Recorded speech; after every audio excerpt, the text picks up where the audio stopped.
Welcome to World Class Bullshitters, the epitome of pop culture. I'm your host, Jeff Hicks, and with me tonight is the one, the only, Dion Green. Baby, boys and girls, children of all ages, no matter how the rest of the world and the rest of life goes, if this podcast thing doesn't work out, I at least know I have a better hand clap motion than Brendan Fraser. I don't even get that reference. Elaborate. I think it was like 2012 or 13. There was the Golden Globes or something, and someone was up giving an acceptance speech for an award, and they made a joke, and the camera cuts to Brendan Fraser, and he has, I guess I got to show it, he has the most hilarious fucking clap ever. He kind of just goes, and then they just kept going. It was hilarious, which I am still of the opinion that he was drunk as fuck, and he is my hero. That man chuckling in the background is the last standing Simone Big Rig, Nick Utam. I only clap with one hand. On his dick. And finally, our favorite Appalachian American. We had a name for him, but I forgot it. Kendo Slice. I'm not actually an Appalachian American, and I've never had the clap, so I can't get along with what those two guys were talking about. One of those things are not like the other. One of those things he's lying about. Are you singing the Foo Fighters mixed with Sesame Street? Yes, he is. All right. Don't judge the man. Don't judge the man. It's a good way to start this week's show. We got a ton of stuff to talk about. But before we do anything, let's give a quick shout out to our newest patrons. So Patreon's back on the rise. So first off, we'd like to thank JDude93. Also would like to thank the R-Rated Horror Channel, Samantha Monroe, and Robert Cassidy. And a very, very special thank you to our friend Obi-Wan27883 for upping his Patreon pledge to double our maximum amount. So if there's anything you want special, man, you and Sketch Therapy, just contact me. We'll gladly work something out. But we'd like to tell you thank you. We really, really appreciate that. Somebody else we appreciate is our friend Cody, Commander Cody. So happy birthday to you, man. So enjoy your day. Hopefully you can have some fun with the podcast tonight and then do whatever you got to do and maybe have a fun weekend. Celebrate your birthday over the weekend. But we're celebrating something special here tonight, folks, because we finally got over the hump. We finally got past the 70,000s and we're now into the 80,000s because the channel is on a really good trajectory. So guys, were you really happy to hear that news today? Extremely. Yeah. I just turned on some Fetty Wap and danced in the bathroom until my knees gave out. It was fantastic. What the fuck? I have no idea what's happening. I love Nor it. do I. No, I was excited because we've been in the 70,000s for what seems like forever. But yeah, I was, oh man, it was all the live streams. It was the Good Morning Pop Cultures and all the, we'll go live. And then YouTube was just like, fuck this channel. So now I've been back into the video making game, having really great success. and they've been some very compelling videos. Exactly. I think they're Academy Award winning videos. Hey, if Golden Globe Black Panther worthy, could be nominated, you might say. so can we. Daytime Emmy. I'm good. Tony Award winning videos. I don't know if there are any more awards. I don't sing. Golden Globes. We can get a Grammy. There you go. How about an AVN Adult Award? There you go. One of those there you too. go. Yeah. Yeah. I mean, yeah. It's all I'll good. do what we have to do to make that happen. I know a guy. You are the guy. We'll talk about it. That's what I'm saying. I know a guy. It's me. So we're really, really excited to hit 80,000 this morning. I was working on the comic book page not all day, but I was inking the page for today, and I was like, oh, come on. I kept refreshing the page, trying to get a screenshot of 80,000 even. And when I remembered to refresh it, it was 80,004. So if you're a member of our Facebook page, you saw my random screenshot. Thank you to everyone who congratulated us. Now, let's talk about celebrations. First off, if you listen to us on Podbean, iTunes, Google Play Music, you know that we stream this show every week. Well, we've hit a milestone. We're at 100,000 unique downloads through our streaming services. So over on Twitter, we have a poll. You guys can vote for the next week. You have 4 options. The first 3 are random ones, and then the last one is something you can fill in. So if you want to vote for our special that we're going to have to celebrate our 100,000th download, these are your choices, excuse me. So we can either celebrate with a reading of My Immortal, a commentary of The Room, something Batman related, or other. And if you choose other, you have to specify below. So right now, guys, Something Batman's winning with 41%. So it looks like we're gonna have to do some Batman related shit. Nice. Now, oh no, not again. Oh my not god. Batman, as I robot dance my way around this fucking room. I think That's a big robot. Batman related shit should be us just like filming each other wearing collars and capes, throwing batarangs at each other. Well, I was just about to say this is going to be exclusively for our streaming stuff. It won't be on the YouTube channel. So if you guys want to be involved with that, just make sure you follow us on all the different platforms we are on. Can we do Lego Batman? Can we do that one?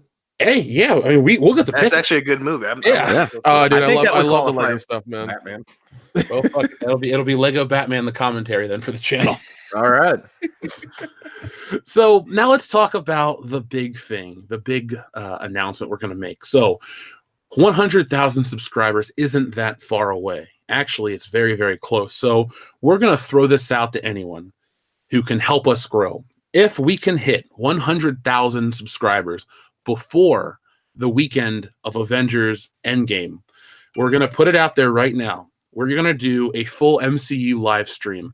It's like, what, 42 and a half hours you figured, Kendo? Yes.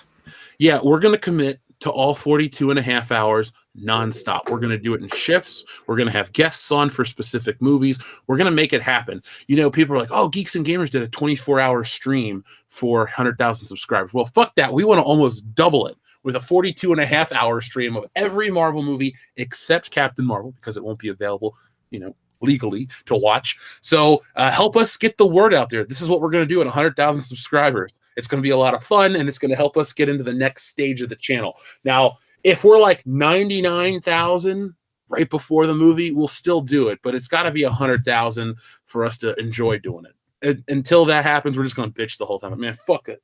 But, you know, whatever. And finally, before we get into tonight's show, let's talk about, well, this is part of the Tonight Show, actually, the Star Wars theory situation. It's over. It's done with.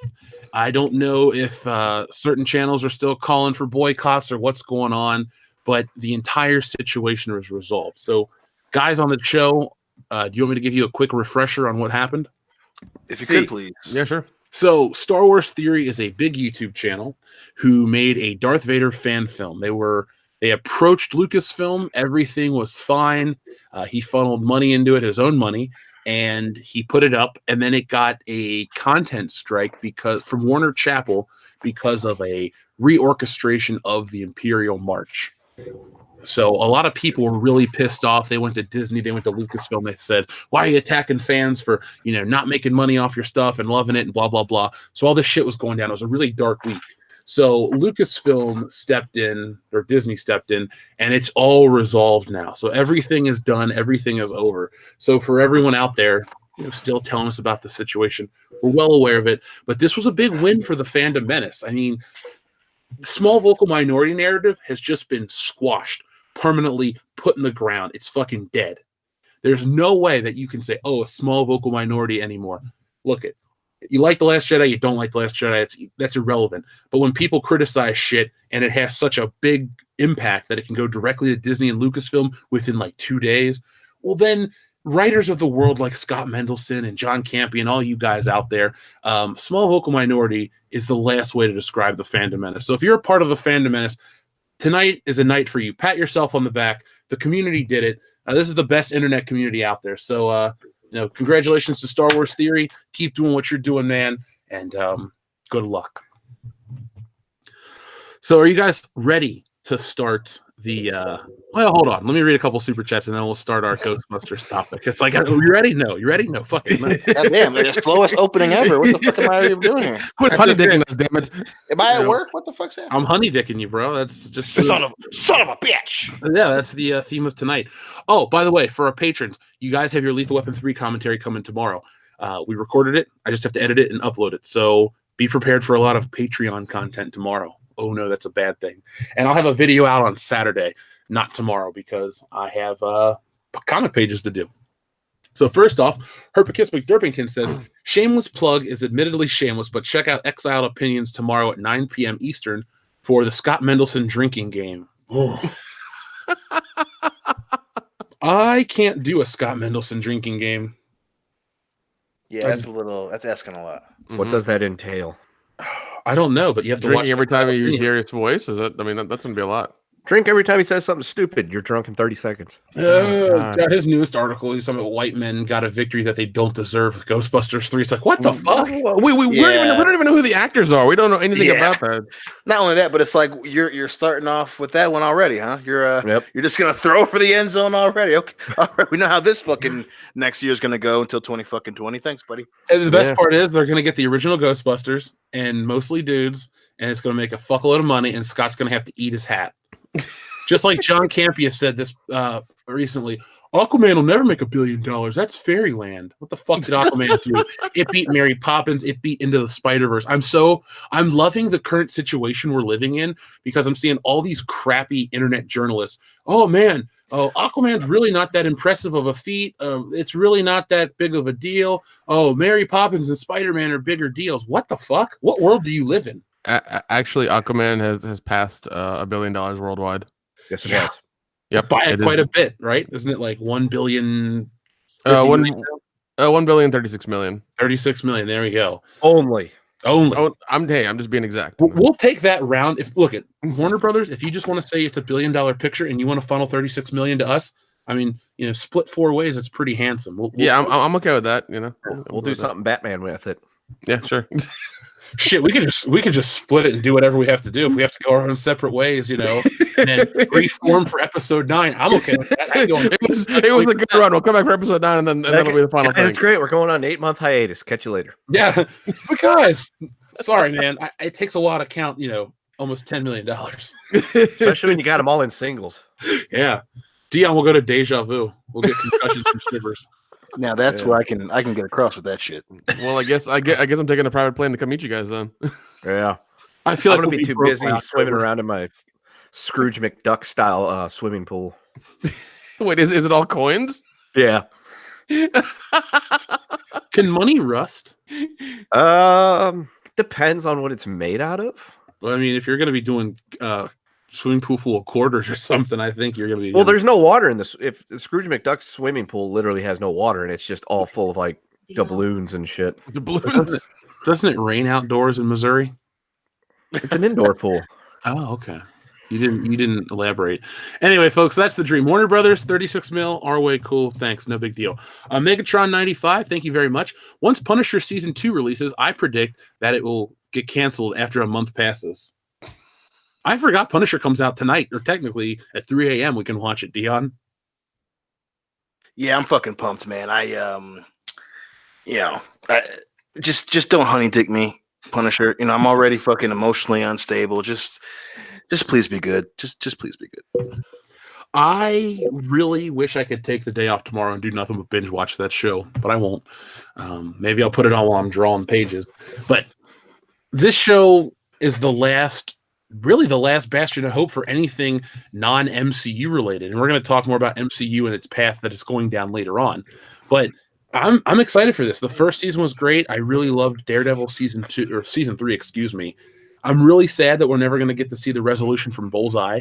But hopefully Punisher goes out with a bang. And I don't want to see him die. You know how they have that tendency to want to kill off one superhero?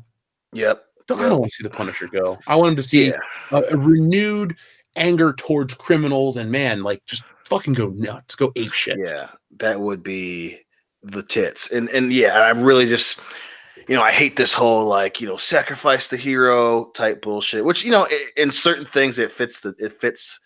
I guess the story, but it's fun to know that the Punisher's still out there, which I think is part of the character. And the sacrifice that would be very dumb. It'd be extremely stupid.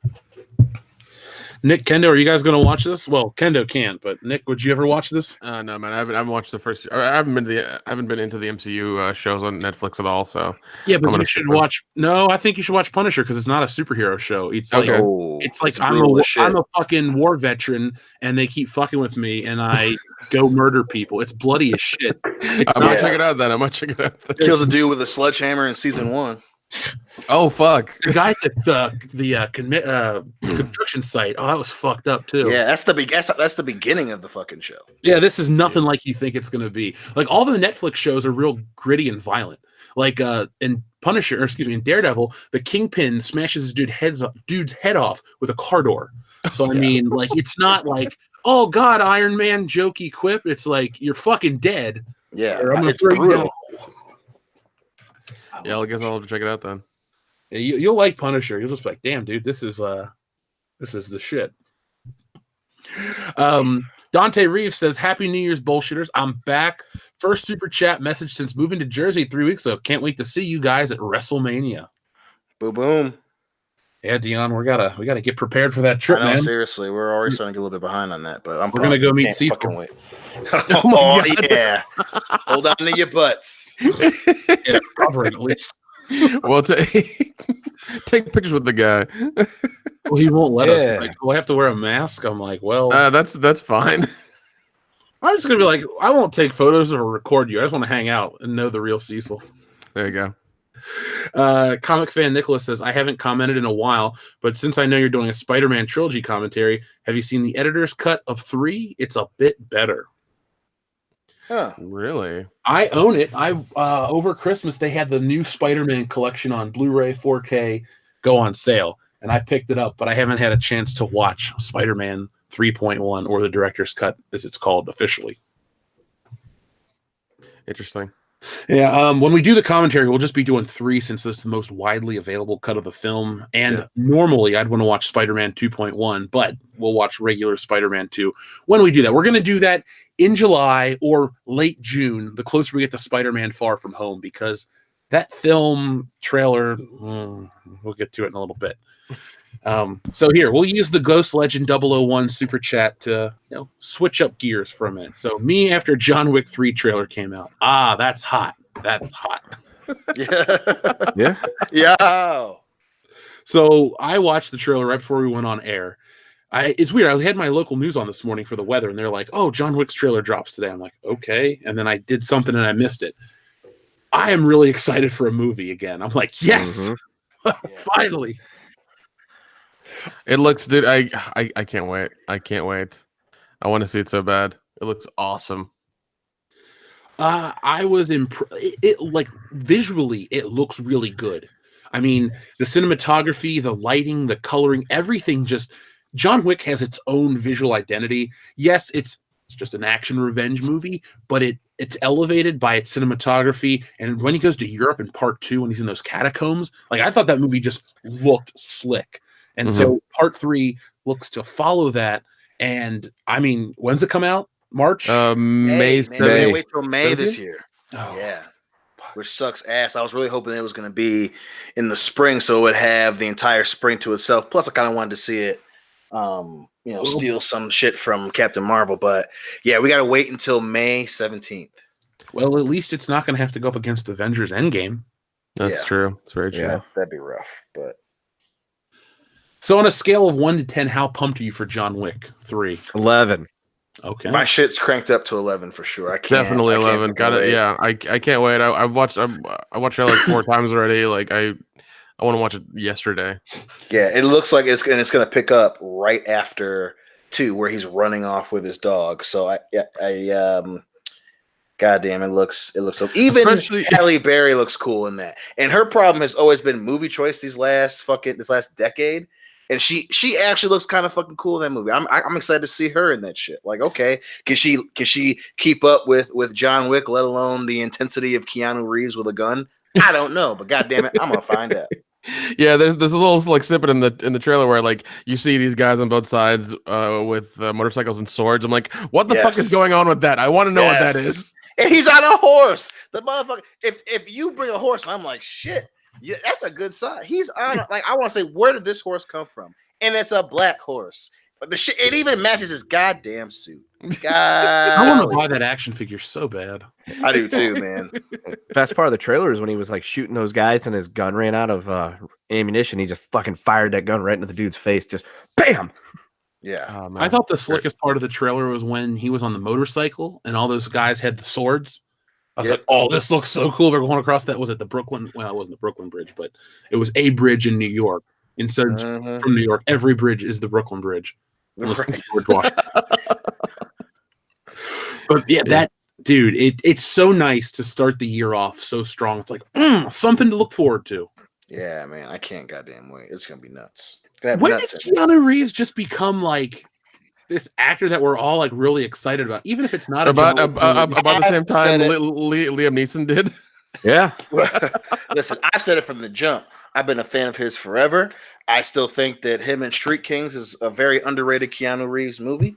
I'm just glad that right now he stopped. Well, no, I'll tell you that, but he does still do those weird ass movies. He's got that Replicant movie coming out or whatever. So he still does Keanu Reeves level shit. But he found a movie. He went with it. He didn't Keanu Reeves it up too much.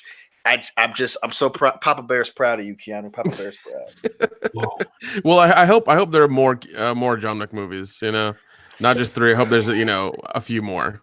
We'll see, man. I'm gonna go see that movie fucking 3 times just to make them be like, you know what? Maybe we should make at least 2 more. That's right.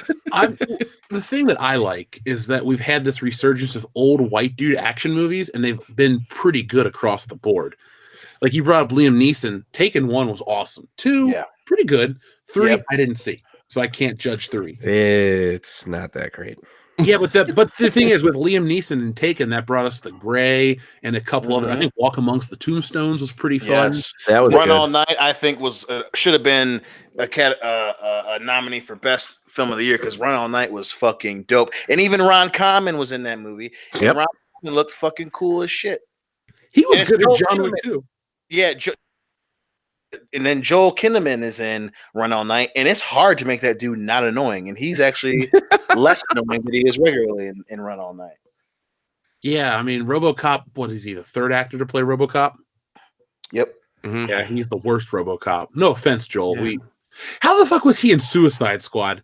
Like that guy has no charisma to me. He's just, That dude, he's got Jai Courtney syndrome. Him, Sam Worthington. Oh shit! They have They Jai have Courtney that. syndrome, man. Yeah, they have the everyman face. That's the problem. Like they have no distinct features, so you don't know who they are. It's like, oh, it's that guy. That's all it is. Yeah, And but they're always in a movie where they go up against someone that's 10 leagues above them, like Sam Worthington in fucking Clash of the Titans. Everyone knows he had no fucking business being in a movie with Liam Neeson and Mads Mikkelsen. Everyone knew that shit. Then you have fucking Jai Courtney in everything he's ever fucking been in. He is always the bottom of the rung. He was where he was in Terminator Genesis. Yeah, And he's Die like- Hard. Die Hard as well. I was like, shit, man, what are you doing? What are you doing? Even in Wet Hot American Summer, the other movie, the Netflix show, he's and that's a star-studded fucking cast. He's at the goddamn bottom again. It's like, Jai, what do you go through when you make a decision for a film or a project? Who is your agent? Get a new fucking agent, okay? Yeah, and I'll say he was actually funny. Go ahead. if John McClane knew that Jack McClane would grow up to be Jai Courtney, do you think he just would have let himself die at Nakatomi Plaza? I think if anything, he damn sure wouldn't have a problem that the wife took the kids and with a vengeance. He might have been like, you know what, you go ahead and keep Jack. Go ahead and keep Jack. I've seen the future and the shit ain't pretty. Yeah, Lucy, Jack. I mean, Lucy's gonna marry Justin Long, and that's a whole thing into itself. Yeah. This big naked dude from the future told me, what the future is, and I keep the kid. It's fine. No, he'll be like a naked Arnold Schwarzenegger who was talking like a robot came to me and was telling me what would happen, and I was just like, can I strangle him in his sleep? Like what? I don't leave him at the airport in 2.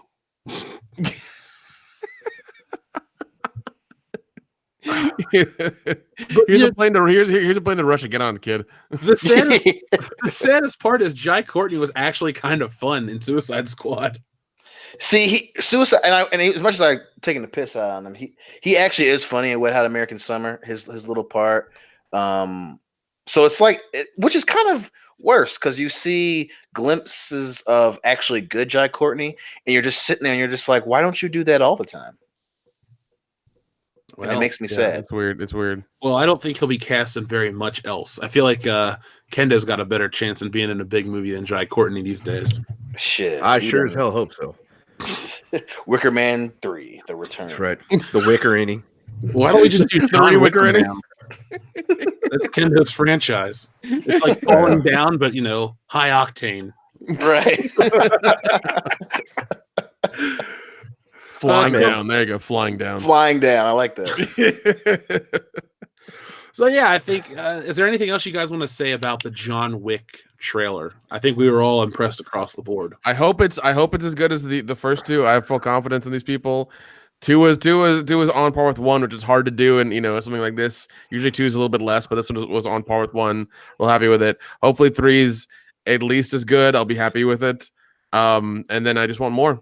I like two the best. Seriously, Yeah, I John agree. Wick 2 is my favorite. I agree. I think 2 is the better one, especially with with the world building is what sets it up, and obviously, you guys know, being world class motherfuckers and everything, how hard it is to make a good sequel better. Very few franchises can do it, as we touched on last night in the Lethal Weapon 3 commentary. Please check that out. But it, like the first one, you know that he's an assassin, that everyone's scared of him, that he's a badass. And the second one is they just took the stopper out of the tub, and then this entire world just fell through with assassins and hotels and a lot more gold fucking coins and chubby Lawrence Fishburne, like an entire fucking world.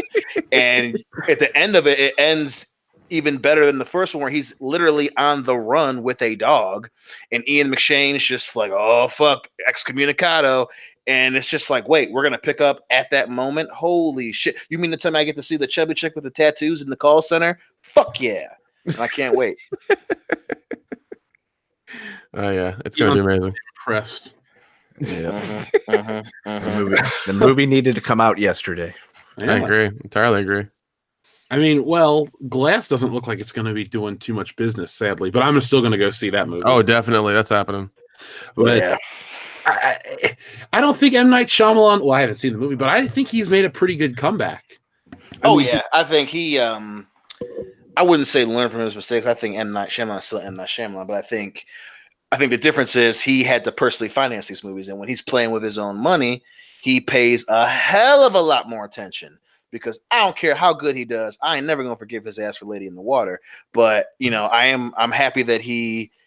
I think it was Glass that he paid for like 90% of it. Yeah. Some $20 million like he put in his own money. So So I think that has a huge amount to do with it. When he's not playing with house money anymore. He's like, I have to make a good movie, or my ass is broke, and I am going back to New York first. I do have to watch Split. You got to see at least the ending. Yeah, and I mean, Split was solid, man. I loved Split, and then I remember hearing the whole thing about the expanded universe. I was like, what? Yeah, I keep waiting to watch it with Hill, and I'm just like, fuck. I probably should just say fuck it and watch it, and then just lie and pretend that I didn't watch it when I watch it with her. Yeah, like Ant-Man. Exactly, like Ant-Man. She got so pissed off. I know, but it had been like 3 months and.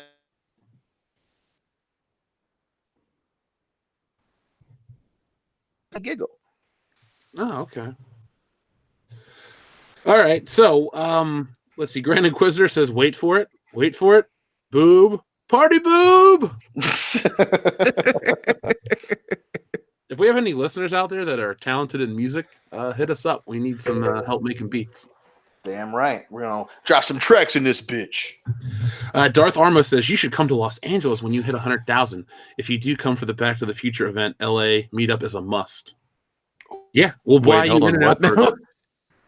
There's a Back to the Future anniversary in LA. Oh, man. Put it like this. If Star Wars Celebration goes smoothly and we're able to get good film content out of it and tickets are available after that, we'll look into it. Hell yeah. That'd be crazy as hell. It's like, all right, instead of going to Chicago, now we're going to LA. It's like, all right, let's do that. It's like, Jesus, what'd you guys do in 2019? Everything. Yeah. Mm-hmm. We traveled all over the US. I'm fine with that. We are world-class bullshitters. Our friends in Canada and Australia and other parts of the world, like, come to our parts of the world. We're like, well, get it Back to the Future anniversary and have In-N-Out Burger, and then we'll talk. Right. I mean, there are horror conventions in London. I'm just saying. Yeah, but London's not really a place I want to visit right now. That's true. We're gonna wait for the whole thing to blow over. Yeah, we're gonna wait till where they decide where the fuck they want to be. Right now, we're in the Winchester, but we still have the bolted up doors and the rifle above the bar. Everything's good. Yeah, cool. We're wait fine. for it all to blow over. Yeah, Canada's also a good place to go. You got your Tim Hortons there. Yeah, poutine. Tim Hortons by Dion. That's right. I had it on the way home. Oh my god. Salad King, great name. Jar Jar's Jar Jar Jar, a Jar Wars Storisa. I'll wait for my check, Disney. What? Oh man. American Trent 007 says writing a business paper. I need a deja vu trip. Yeah, sure. Well, that is the best way to learn about a business. Billy Ritchie says, dude, Monty Python and the Holy Grail is on Netflix. Ooh, nice. Yeah, I might watch. Flying Circus was on there, and I was working my way through those episodes. We need to do like a Dragnet commentary. That's fine. I agree. Yeah. Get us a copy, and we'll throw it up on Patreon. We are Sweet. people against goodness and normalcy. Is that pagan? Yep. That's right. It's from Dragnet. It makes sense when you see the movie. I'll Yeah. watch it. Believe me, I'm open to that. Fucking love it, dude. Oh god, such a good movie. Speaking of love, the Pork Chop Express says, "Love your boy's work, no horse shit." My man. Yeah. This is a good one, and then we'll start doing some show stuff. TLJ Screwjob asks, "Hey Jeff, plus world class bullshitters, with Bond, should I expect guy gets girl, they ride off into the sunset, or Man of Steel, Batman, and I know different girl every movie meme?" The Bond rides off into the sunset in the first. All the Connery ones, he rides off into the sunset with the girl. Yep. Dr. No in the boat, From Russia with Love in the boat. Yep. Pussy Galore on the ground near some water where a boat might be. Thunderball back in the water. Yeah, with Sucky Fucky. Yeah. Literally, the first 5 Bond movies end with him and the girl somewhere in water. That's how they all end. There's a couple of Roger Moores that ended that way too. Well, wasn't no. there? You're. I mean, how about what? God, On Her Majesty's Secret Service. How about that one? Well, that's not Sean Connery though. No. That's true. That's Lazenby, baby. We don't want to spoil that one. Let him find the movie. Okay, out. all right. But when we get to Diamonds Are Forever, James Bond's on a boat again. Yep. True. Yep. How are we gonna get the diamonds, James? But to be fair, Live and Let Die, they're on a train. Mm-hmm. But Yeah, in that's the true. Golden Gun, they're back on a boat. Yeah. That's right. GoldenEye takes place on a boat at times. Well, wait, hold on. Mount the Golden Gun, they end with the boat. Spy Who Loved Me, they end in the water, up on another boat. Moonraker, they're in space, so that doesn't count. For Your Eyes Only, they're on a boat. Pierce always they always end up in some random like shack or some shit in all the Pierce Brosnan ones. Because was it Die Another Day? They're in some shack with a bunch of diamonds. But to be Fucking- fair, in Tomorrow Never Dies, they're on a boat. Yeah. That's true. Yeah. Yeah. That's true. Seriously. Oh, God. There's a theme here, guys. I think I put it together. Isn't there a boat in License to Kill as well? At some point, there is a boat, yes. Yeah. There's a boat in every James Bond movie, I believe. James Bond's Nothing new says secret worldwide code name more is than a boat. Bodie McBoatface. Boat. Bodie McBoatface. Anyway, yeah, so TLJ Screwjob, expect a lot of fun Bond. Now, when you get to the Daniel Craig ones, be prepared for some angsty bullshit because, well, Yeah, really. Daniel Craig era. Once you get through Quantum of Solace, though, you'll have some fun with Skyfall and Spectre. Yep. They don't end on boats, though. Sorry. No. No boats and hoes. Well, plenty of them, but no boats. So let's talk about the Spider-Man Far From Home trailer. We've had a lot of people reach out and say, Jeff, what'd you think? What'd you think? Well, since we're structuring the channel a little differently so I can get through this comic book, I don't go live in the morning. So big stuff like that, we kind of wait for the show proper. So I'll go last. Nick, what did you think of the Spider-Man Far From Home trailer? I mean, I'm okay with it. I did like little European vacation thing, like, oh, he's gonna go to Europe, and then he's and also Aunt May knows who he is now and everything. It's kind of weird. But also the fact that Nick Fury shows up and ruins his vacation is kind of a bummer. It's like give him, just let him find, let him go to Amsterdam, smoke some weed, and get blown, and be a kid for a little bit, Mm-hmm. But I thought it was all right. The first one wasn't that good, so I'm not expecting a lot from this one either. So, Nick, what's up? Or not Nick? Sorry, Kendo. Beep Kendo. boop, beep bop. It is a movie trailer. Sorry, I had my thing muted. I wasn't okay. So, I'm not excited for it. The trailer did nothing for me. It was just like Just fucking say it. It's like, all right, cool. He's going to Europe. Yay, hooray. Oh, God, there's that stupid fucking Ned kid again. I can't stand him. Why is he trying to be famous and make money off of being a celebrity of Spider-Man? Oh, yay. Whoa, Jake Gyllenhaal, bruh. Sandman, don't care. Dion, Yes. does your opinion fall somewhere between Nick and Kendo's? No. I actually liked it. I'll start by saying that I did like it. The snippets of music they used in the trailer, I really liked. You like the Ramones? No, That part's okay. the scores that they were the part of the score that they were showing. But Temp track number 28. Okay, cool. yes, that's one. Yes, It was a good year of vintage. You know what? I thought the exact same thing. Sorry, but yeah, I did like it. My issue though was one, no, I did not like Homecoming. Anyone that says that it's a good Spider-Man movie needs to check their fucking facts, bro. But then again, with this one, it reaffirmed why I hate what they've done to Mary Jane. I'm not a huge fan of Aunt May knowing at this stage in the game. That kind of makes things. I mean, it's interesting enough that I'll at least see where it goes. But yeah, I'm not a huge fan of Aunt May knowing that he's Spider-Man in high school. The whole him being in high school thing still pisses me off. I did like seeing Nick Fury, and then also, seeing Happy and Aunt May had that little moment. I thought was fucking hilarious. I really did like that part a lot. I do want to see how Happy fits into this whole thing. But again, it just reaffirms that they're gonna shove this Zendaya and Peter Parker thing down the hatch. And by the way, just again to clarify the shit that I said when I saw fucking Spider-Man Homecoming the first time, the fact that at this point in the game they think that being a high school kid is an interesting fucking story. And I understand that they want kids to be the core audience of this Spider-Man franchise. I understand that. But again, it's fucking annoying. And I hate seeing this whole angsty bullshit. Well, I just want to hang out with MJ.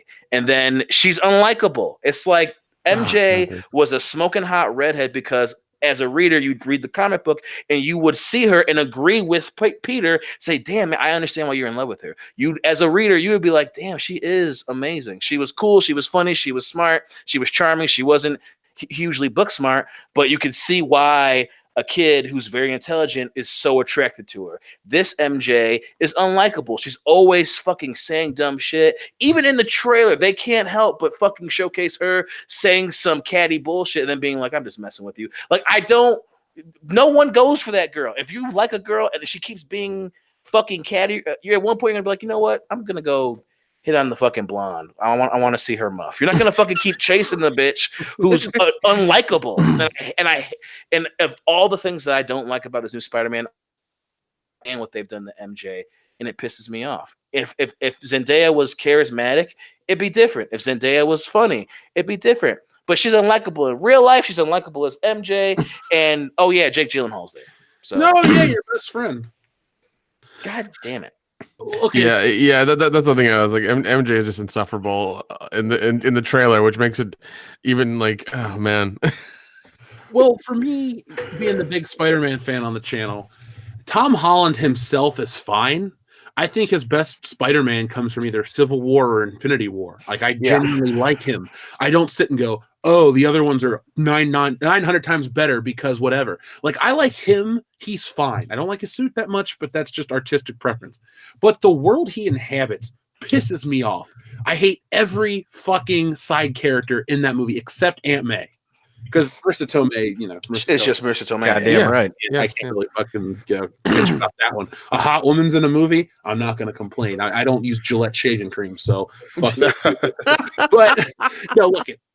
I saw this trailer, and I thought to myself, okay, he's going to go to Europe. When I saw that Aunt May, because he goes to Europe in like Amazing Spider-Man number 95, where after Gwen Stacy's dad dies, she goes over to the UK and he's like, I gotta go tell her I love her and all this shit. So he goes to London and like gets involved with this crime ring and he fights as Spider-Man and I don't even think he runs into her once. Like he just goes back to New York after he sees her still upset or some shit like that. So he's just like, fuck it, I'll leave. So that's neither here nor there. Like Spider-Man does go to Europe. There's a precedent for that. I'm fine. I don't think you need to follow the comic books to a T, but at least get the spirit right. That's why I still think the Raimi movies are the best ones, because they got the spirit right. But back to this trailer. I don't like Zendaya. Everything you said about her, Dion, I agree with. I'll put the official WCBS stamp of approval on that.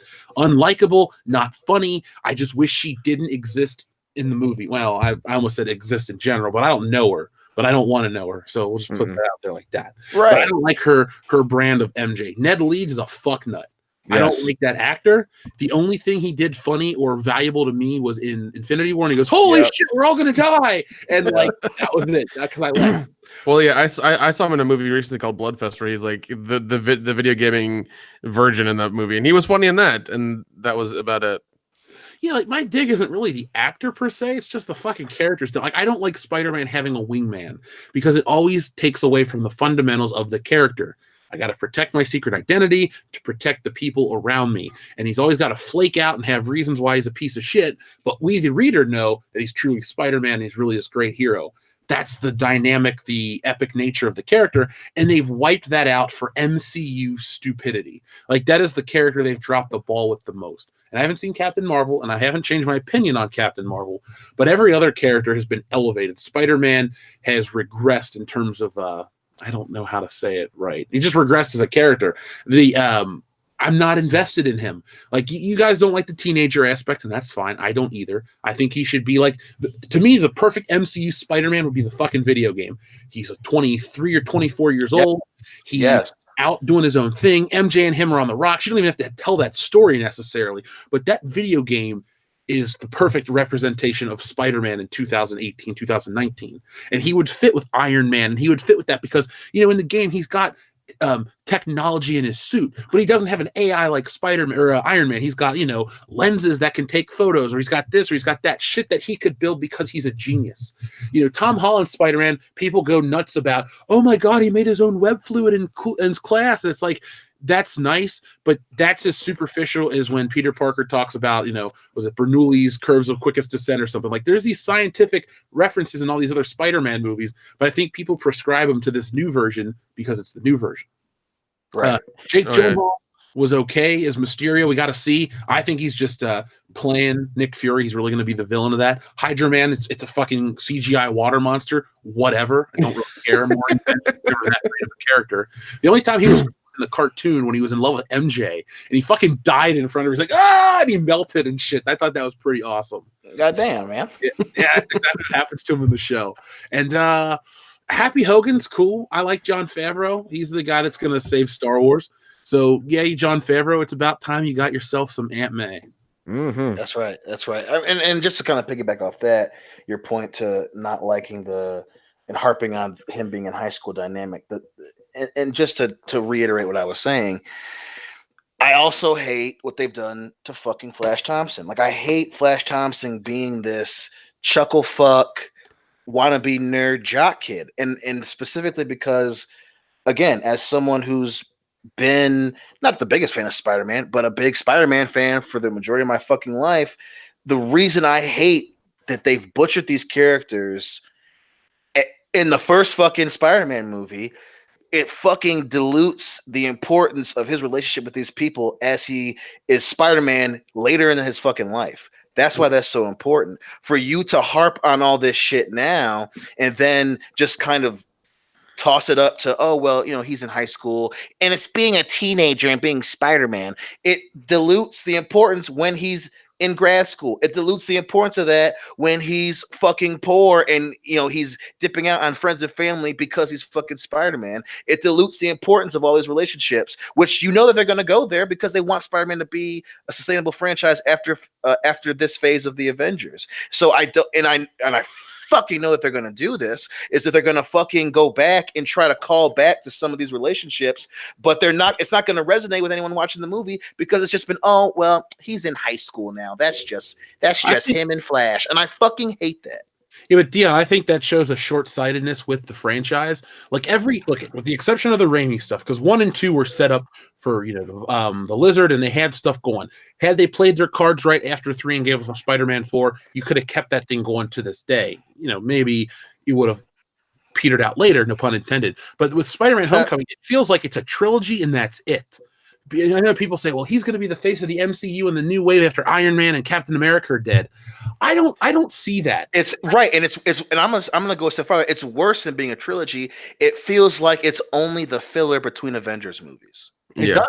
That's worse. Unlike, That's worse. Go ahead. I'm sorry. Go ahead. No, I agree with you. It is worse because, like, I watched Captain America: Winter Soldier the other day. That movie has meat to it. Spider-Man: Homecoming adds nothing to the narrative of Infinity War. And to go off, that's another fucking great point. Captain America: Civil War. We talked about it when we watched. When I had to call, I was like, I gotta do a video, dude. Can you record a video after I watched Homecoming? The greatest example of them dumbing down the importance of these relationships is the beginning of Homecoming, when it's him doing selfies in the middle of a fight. That you watch Civil War and you're like, damn, like it's friend versus friend. There's still this relationship, but they all believe in this one thing and they're willing to fight each other over it. Then you immediately go to Homecoming and it's him. Oh my God, I'm here. And oh my God, I had to talk to Captain America and I told him that he was dangerous. Oh my God, blah, blah, blah. And it's just like you go from this high of being like, this is, like you said, it has meat on it, to an all-time low of, oh well, he's just a kid. It's like, bitch, pick what movie you want. And again, this fucking trailer does the same goddamn thing. It belittles all the shit. Now, I'll get into the timing of why that's dumb too, but it belittles the importance of what happened in Infinity War. So however he fucking comes back, even if it's right before, supposed to be in for Infinity War, whatever happened is, oh, well, I just want to go and not be. Europe doesn't need a Spider-Man. And hey, Peter, you dumb fuck. I'm just kidding. I'm MJ. You're gonna fall in love with me later. Like it dilutes the fucking importance of everything that happens to him, and it enrages me. It really enrages me. Oh yeah, I think it has something to do though with the directing, because like I said, Civil War and Infinity War, my favorite MCU Spider-Man. What's the common factor? The Russo brothers. Yes. I couldn't even tell you who directed Homecoming or Far From Home, because they didn't do a good job. To me, Spider-Man Homecoming, and by proxy, we'll just throw Far From Home under the bus. First off, shitty title for a movie. Seriously, yes. Your branding is home, the word home.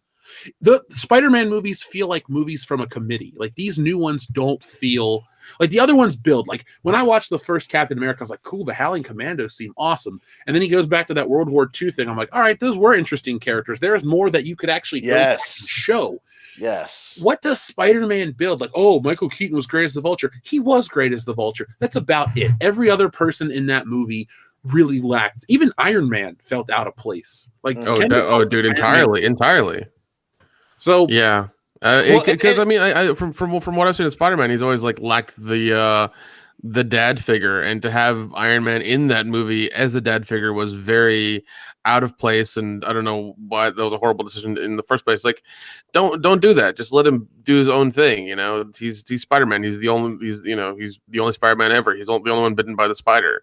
He's got to figure this shit out on his own. Well, the best line from the old Spider-Man movie was, "I have a father. His name was Ben Parker." Right, as the Green Goblin tries to, "I've been like a father to you. Be a son to me." And then he says that line, and then the fucking Goblin glider, goes right through the Goblin's gut, and boom, Godspeed Spider-Man. Right. Awesome moment. There's nothing like that in the Spider-Man Homecoming. In the new ones, operatic or epic or grandiose. In Spider-Man is that. I really don't think the people that make these movies crack open a book and at least check out what the theme or the tone of the character is. Right. They haven't done it right since 15 years ago with Spider-Man 2. Mm-hmm. Yeah, I haven't been impressed with a Spider-Man movie in 15 years, half of my life. And everyone is going to make that argument, like, well, if it wasn't gonna be successful, they blah blah blah blah blah. It's like, I'm gonna you don't even have to take away the Raimi Spider-Man, take away Andrew Garfield's shitty ass Spider-Man. Hell, you can even take away the good animated series from before then. The fucking proof that they know, at least someone understands that, is, like you said, the video game. He's not a fucking teenager. He's been Spider-Man for 8 years. And that game is wildly fucking successful. It was a candidate for fucking Game of the Year for 2018. 9 million copies. If they were so goddamn, I keep wanting to say Square Enix, whatever the studio that Insomniac. Thank you. If Insomniac was on the same boat as fucking Marvel, they would have stuck with the fucking teenager thing to go along with the movie for a cheap way to sell the fucking video game, but they fucking didn't. They went with an adult Spider-Man because one, fucking kids in high school don't want to still be in fucking high school, and two, if you want it to resonate, you have to make something where it's meaningful, not just to you as the viewer or as the game player or as the moviegoer, but the fucking character in the story itself. And everything in this goddamn in the home series of Spider-Man, the home era of Spider-Man, whatever the fuck, is not, it doesn't resonate. It's fucking disingenuous, and it's fucking, oh well, he's in high school and you guys are in high school and you'll get it and you'll pay money and ask your parents to take you to this movie. It's like fucking A. They don't give a shit about that. And the people who want to see Spider-Man don't want to see that Spider-Man. I mean, at the end of the day, what I was really happy without Spider-Man in the MCU, because I always felt like the character hadn't been properly represented in such a long time, and he didn't need, the MCU was so great without him. And I don't think there's a couple moments in Infinity War that really are great thanks to him, but you could still have as epic of movie without him even being in the fold. Like, right. Honestly, my favorite part with him is Footloose still the greatest movie? It never was. That's the only part I really like. It makes me laugh just thinking about it. And we'll look. It's July 5th. It comes out on my mom's birthday, so I'm obviously not going to see it on her birthday because my mom turns 60. Fuck Spider-Man. I can wait. But my point is, when we eventually get around to that for the channel, it's going to be an interesting episode. I'm gonna. We're going to have done the commentaries and, some other stuff. Hell, we might even throw up on Patreon 2 commentaries for Amazing Spider-Man 1 and 2. Ugh. But we already recorded those, so you don't have to sit through them. We'll just put them back over there as digital extras. But expect late June, early July to be very Spider-specific. It's my favorite character. He's one of the most famous superheroes of all time. Probably, number 2 or 3, if you say Batman is over Spider-Man in terms of popularity, because Superman's number 1 of all time, even though he's not our favorite. I mean, come on, he fucking started it. So Superman's number 1, Batman, Spider-Man number 2. You'll never know, but Spider-Man trumps all the Marvel characters in terms of popularity. You can think Thor is the hottest thing on the planet right now, but Spider-Man can make $500 million in an off year. So we'll get into that more. But here's a specific question I had for you guys, and this is something, it's really not Spider-Man related, but it is MC related. Where do you rank this trailer in comparison to Captain Marvel and Endgame? Dion, we'll start with you. It's shit. I will say that it is of the 3. I'll say it's number 2. It's definitely behind Endgame. I think Endgame was fantastic. And I'll say it's better than Captain Marvel, mainly because of the whole weird, the weird need to show Brie Barstane not smiling and not being charismatic. So I'm gonna say Endgame, Far From Home, and then Captain Marvel. Nick? I'll do the same thing, man. I don't really look forward to Captain Marvel, but we're gonna watch for the channel anyways. But I'm tired of them adding another character to the MCU towards the end of this phase. Like, why? We're gonna be done with it soon. Why are you adding somebody else? Like, you could. I'm just not a fan. I just don't care, dude. I feel the same way.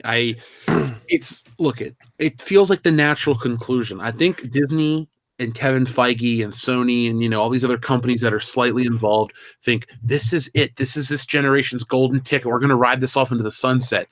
Guys, the sun is setting. We're 21 movies in, and it's been a great ride, but eventually everything must end. I'm not going to quote The Dark Knight about becoming the villain and hero, that because that's just cliched. But if at this point it's like, what else can you produce? I mean, if you begin to give us Amazing Spider-Man 2 quality films, well, then the MCU dies. I don't think they've really disappointed a large portion of the fan base. I mean, you had some filler films here and there, and we'll talk about that in a super chat in a moment. But I mean, overall, we're not getting, garbage tier shit. When Spider-Man Homecoming is the weakest in the opinion of this channel, well, then holy shit, you're still like a damn good average. And I mean, I think what's going to happen is the MCU will die, and you'll see the DCU come through a little bit more. That's what I'm hoping for. Yeah, Dude, you'll see you'll see that shift of like Marvel dying and DC coming up, because Aquaman was amazing, Yes, and it wasn't as dark as it wasn't dark and dreary and this bullshit. It was a lot of fun, and Shazam, I've said from the beginning, looks hilarious, so I'm down for that. I'm gonna give that a chance. So I mean, if Shazam is just as good as Aquaman, it's fun and it's a good movie. That's 2 for 2, so far for them. Right. So we'll see what happens. Kendo, where do you rank this trailer of the 3? It's definitely number 2, but not by much. The Captain Marvel trailer is just garbage. Nothing about it makes me excited. This trailer didn't really do much to get me excited, and it's been well known and documented that the in-game trailer makes my pants feel a lot tighter every time I see it. So that's clearly the greatest trailer they got going right now. Now, folks in the chat, let me know where you would rank it. For me, I'm with you guys. Number 2. I'm not mad at this trailer. Like, I'm mad about the fundamentals, like the misunderstanding of Spider-Man, my favorite comic book character.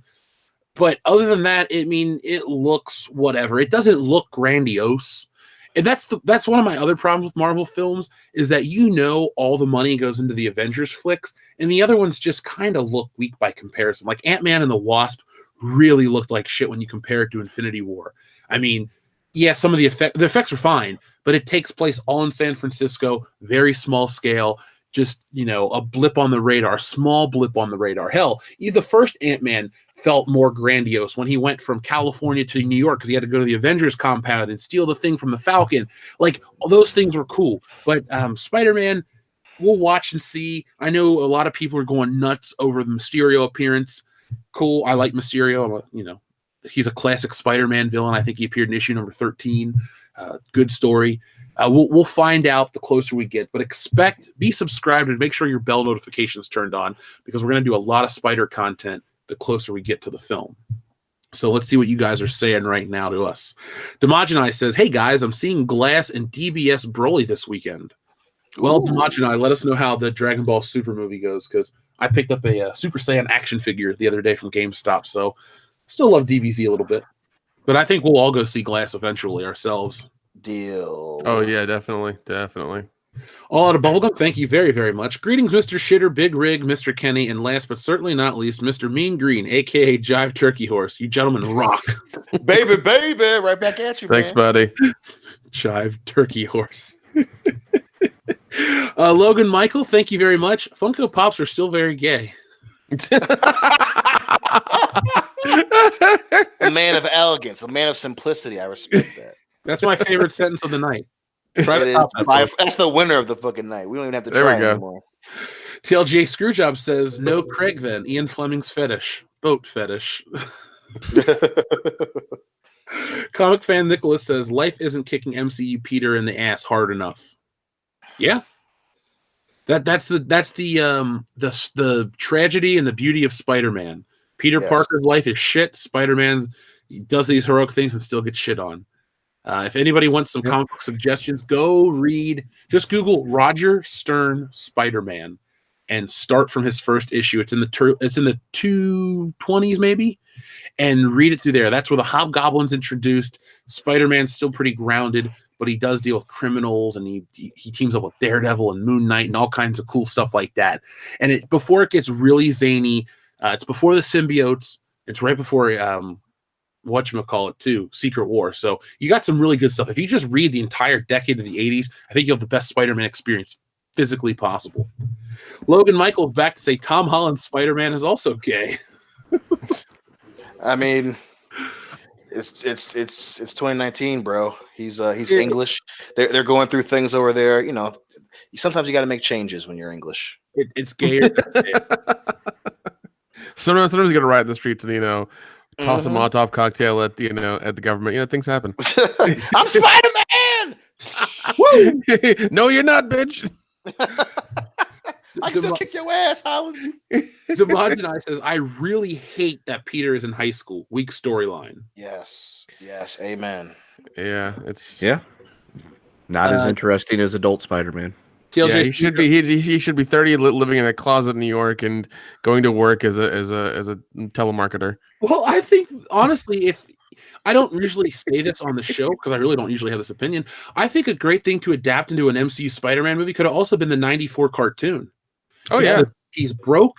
You have all the great side characters. He's in college. I mean, one thing that a lot of movie marketing fails to do, Lucasfilm, not Marvel per se, because actually the Marvel characters are all old. Spider-Man's the youngest one. But the reason a lot of these things are successful with kids is because kids want to be treated like adults. They want to be older. Yes. They don't necessarily want the responsibility. But Dion, even Devin, wanted to sing Beastie Boys with us and do, shit that we're doing. The kids just want to feel important. And when you give them these things, they look up to it. Like when I was a kid, I liked the Power Rangers because they were older. I didn't really want to watch, the fucking kids on Goosebumps. I wanted to watch Are You Afraid of the Dark because the Midnight Society was all older. Yep. Give them a Spider-Man that's older, but also is relatable to adults because I watch this shit. High school kids are fucking stupid nowadays. The shit they're talking about, and we're all on social media. We see what's important in the world today. Quotation marks important. An adult Spider-Man doesn't have to be divorced from Mary Jane reading Don't Kill Yourself books, but at the same time he could be 19 or 21, optimistic, in college, on the verge of maybe dropping out or failing, this, that, and the other. Give him all his problems and still be young enough that you can find an act. Tom Holland could have been that choice, and he could have played Spider-Man for 20 years, and you could keep giving him movies, but you don't have to make him, because to me, the high school era is a crutch. You put in this box and you make it's a selling point. That's all it is. Definitely, man. Definitely. It's like, oh, Peter, you can't stay out past 10. Oh, Peter, this. Oh, Peter. I feel like he's coddled Spider-Man, and he's never gonna go out and like Doc Ock's been beating your ass for 24 hours straight, and you're like hiding behind a fucking water tower, hoping he doesn't find you, or the vulture's on your tail, or Venom is trying to eat your fucking brain, just stuff like that.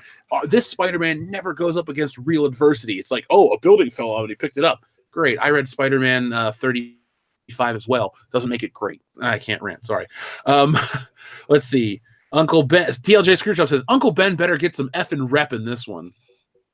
Don't bet on it. Yeah, that's another great point. The fact that they don't mention, they have like a side mention of Uncle Ben in Homecoming is fucking ridiculous. I mean, you and that tells you all you need to know about the Spider-Man. The fact that they take away some of the most important aspects, and in this case, the driving force for why he was fucking Spider-Man. And again, I get that they're going to be waiting for some grand reveal when they do the Sinister Six. I get that. I understand that. But still, it fucking takes away why it is important that he is Spider-Man.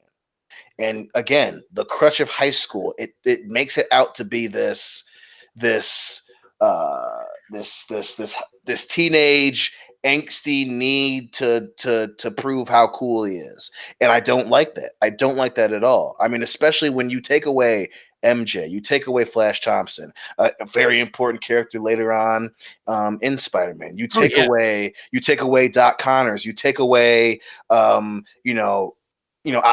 who knows what they're going to do with the symbiote. I don't know if they're ever going to do that. You take away the importance of Venom and more so Carnage. You take away all these things in favor of, well, he's a kid and it's superhero kid struggles. It's like that's even in the context of the movie. You've got one more movie, two more movies, and then you have to move on. You can't have 5 movies of him in high school because by the rules of the movie you're making, he'd have graduated by then. And then you essentially have to start all over or start from a place where you have no idea where to fucking go because all those other characters that transition from the high school life to him being an adult and affecting his way and his life as Spider-Man are fucking, they're made into jokes. And you're fucked. The same shit happened to the Amazing Spider-Man thing. That same thing happened. It's a myopic viewpoint. It's just short-sightedness. One thing, it's like they choose to, they sell you, oh, we're going to be more accurate to the comic books. Okay. Oh, so this one has mechanical web shooters. Okay. But it's nothing like Spider-Man. But now it's like, well, Spider-Man Homecoming is more accurate to the comic books. He's in high school. He's got a fucking robotic suit with artificial intelligence. So they just keep going further and further and further. They miss the mark even greater each time. I really think there needs to be not a reboot per se, but just like another Spider-Man movie that just says fuck everything else and it just goes its own way. It doesn't retell any other stories. It just kind of keeps on chugging. And it's like, well, he's 22 and, living on his own. Fuck, have him live with Randy Robertson, have him work for the Daily Bugle and something. Yeah. You know. That's another thing. Like, how long do we have to wait for J. Jonah Jameson? How long do we have to wait for Eddie Brock? How long do we have to wait for Harry and Norman Osborn? It's just like, dude, in the first Spider-Man movie, we got all those characters. We got Eddie all Brock those characters mentioned. And again, it was important because, like you said, I have a father. His name is Ben Parker. His fucking, it even addressed Harry's unwritten rivalry with Peter as they're fucking becoming adults in the eyes of his fucking father. Him and his relationship with Aunt May, not just as the two of them without Uncle Ben, but as him becoming an adult. And it's so you're like you said, I can't go over it, and I'm not gonna beat this dead horse, but it's short-sightedness. So when he does get out of high school, what the fuck are they gonna do? It's gonna feel awkward when all the awkwardness should have been passed by already. Yeah. And when you brought up Flash Thompson, it's like, I don't believe that this kid can date Felicia Hardy. That dude can't beat up anyone, let alone date Felicia fucking Hardy. You have this pudgy ass kid who's so stupid, but he's in the fucking quiz bowl. Are you fucking that's just a lapse in logic. He's an idiot, but he's the fucking reserve for the quiz bowl team. Get the fuck out of here with that shit. Well, I think they made a mistake because Peter Parker's supposed to be the outcast. By putting him around other smart kids, you take away that outcast mentality. Put him in the shittiest school in the fucking city because he lives in Queens or wherever. Like, put him in something like, or just like an average high school that he's the best at, Him being surrounded by other smart kids, it doesn't really... Because, when you're the best at something, the top's lonely, as they say. The richest man, look at Howard Hughes. He went crazy. He pissed in jars. He didn't clip his fingernails. I mean, he did lead a lonely existence towards the end. I don't think Spider-Man needs to piss in jars and all that stuff, but I do think he needs to feel truly alone. Like, no wingman, no man in the chair, none of that shit for Spider-Man. And I think that the audience will relate more because... with the character of like Iron Man, everybody wants to be a rich billionaire. Everybody wants to be fucking all the women and having all the jokes and this, that, and the other. You want to be Iron Man. And then there's the internal struggle of his character. Have I done these things wrong? I got to rectify my wrongs. There's the interesting aspect of Iron Man. Thor's a god. You want to have unlimited power. Captain America, you want to be this altruistic super soldier. But Spider-Man, we can be him, and we can't be him at the same time. We can have the shitty stuff that he has, and we can live that life. And then we have to look through, the escapist entertainment. So that is, in a roundabout way for everyone listening. By the way, we got 573 viewers. Can we get 573 thumbs up, please? It takes just a second. We'd appreciate that. But I mean, in a roundabout way, that's how I feel about the modern state of Spider-Man. We're getting good shit from the game. Great shit from the game. The comics are actually pretty decent right now, and the movies just can go fuck themselves. Yeah, it's really horrible. They have all the source material, and nobody knows how to do it correctly. Yeah, I just don't think they allow it because with bullshit like Venom, look, I didn't see Venom yet. It made a bunch of money, so some people had to like it, especially in China.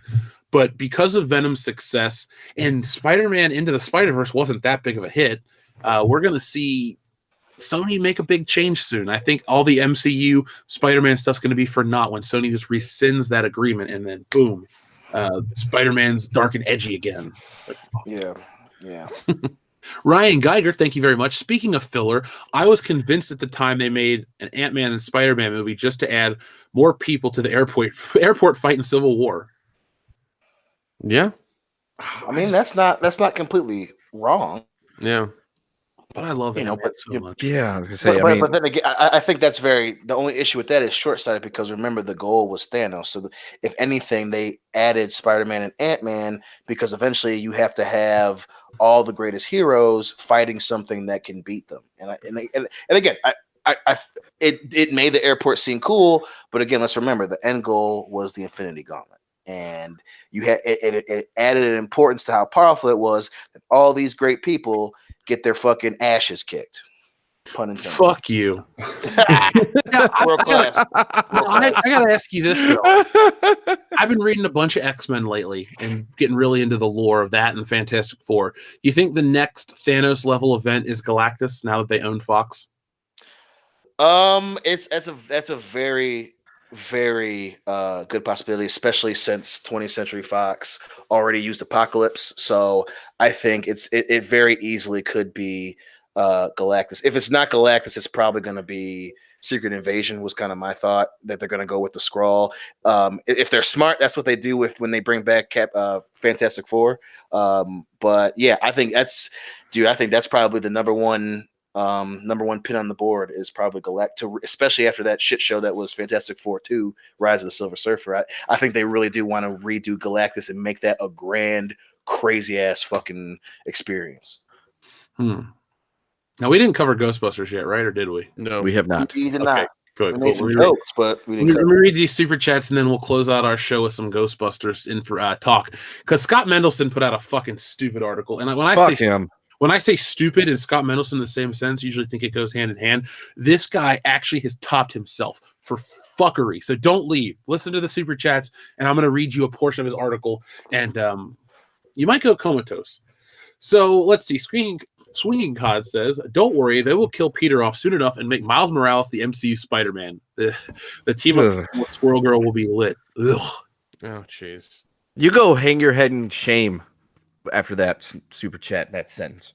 Shame, sir. Yeah, Swinging Cod, we love you, man, but what the fuck? No! Yeah, go, what the fuck, go bro? sit in the corner and think about what you've done. Thunder Robot says, "What if Uncle Ben is alive and away in the Navy?" And it's Ryan Reynolds.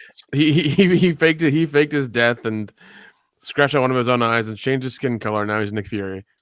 Why would you ever want to leave Marissa Tomei, though? Yeah, that's true. That's true. That's a good point. She's that aged woman like does a not fine wine. age. No, Ooh. she doesn't. It's a fine woman. Let's see. Logan Michael, another super chat says, "Predictions for Toy Fair 2019." Everything's made out of plastic. Yes, there will be toys. It'll be fairly entertaining. No, serious answer to Logan Michael's question. Logan Michael, I expect to see the first appearance of MCU and Avengers Endgame toys because we've seen the trailer, so we know obviously they're going to make toys. I say we see a couple of those. I say we see some more Marvel Legends from the X-Men wave because those things are selling like crazy. I think we're going to get what else are we going to get? We're probably going to get a new wave of we're not going to get new Star Wars figures because we already know it's coming out for the whole year until the Force Friday bullshit at the end of the year. So I say we see those. I don't think there's going to be anything too out of left field. I'm hoping they pull out that Beverly Hills Cop license for the 35th anniversary since we're getting a Coming to America 2. So I'm going to pull that out. Maybe we'll get I hate to say it, if they make Axel Foley the Funko Pop, I'm buying like fuck it. If I can find 3 of them. Oh, jeez.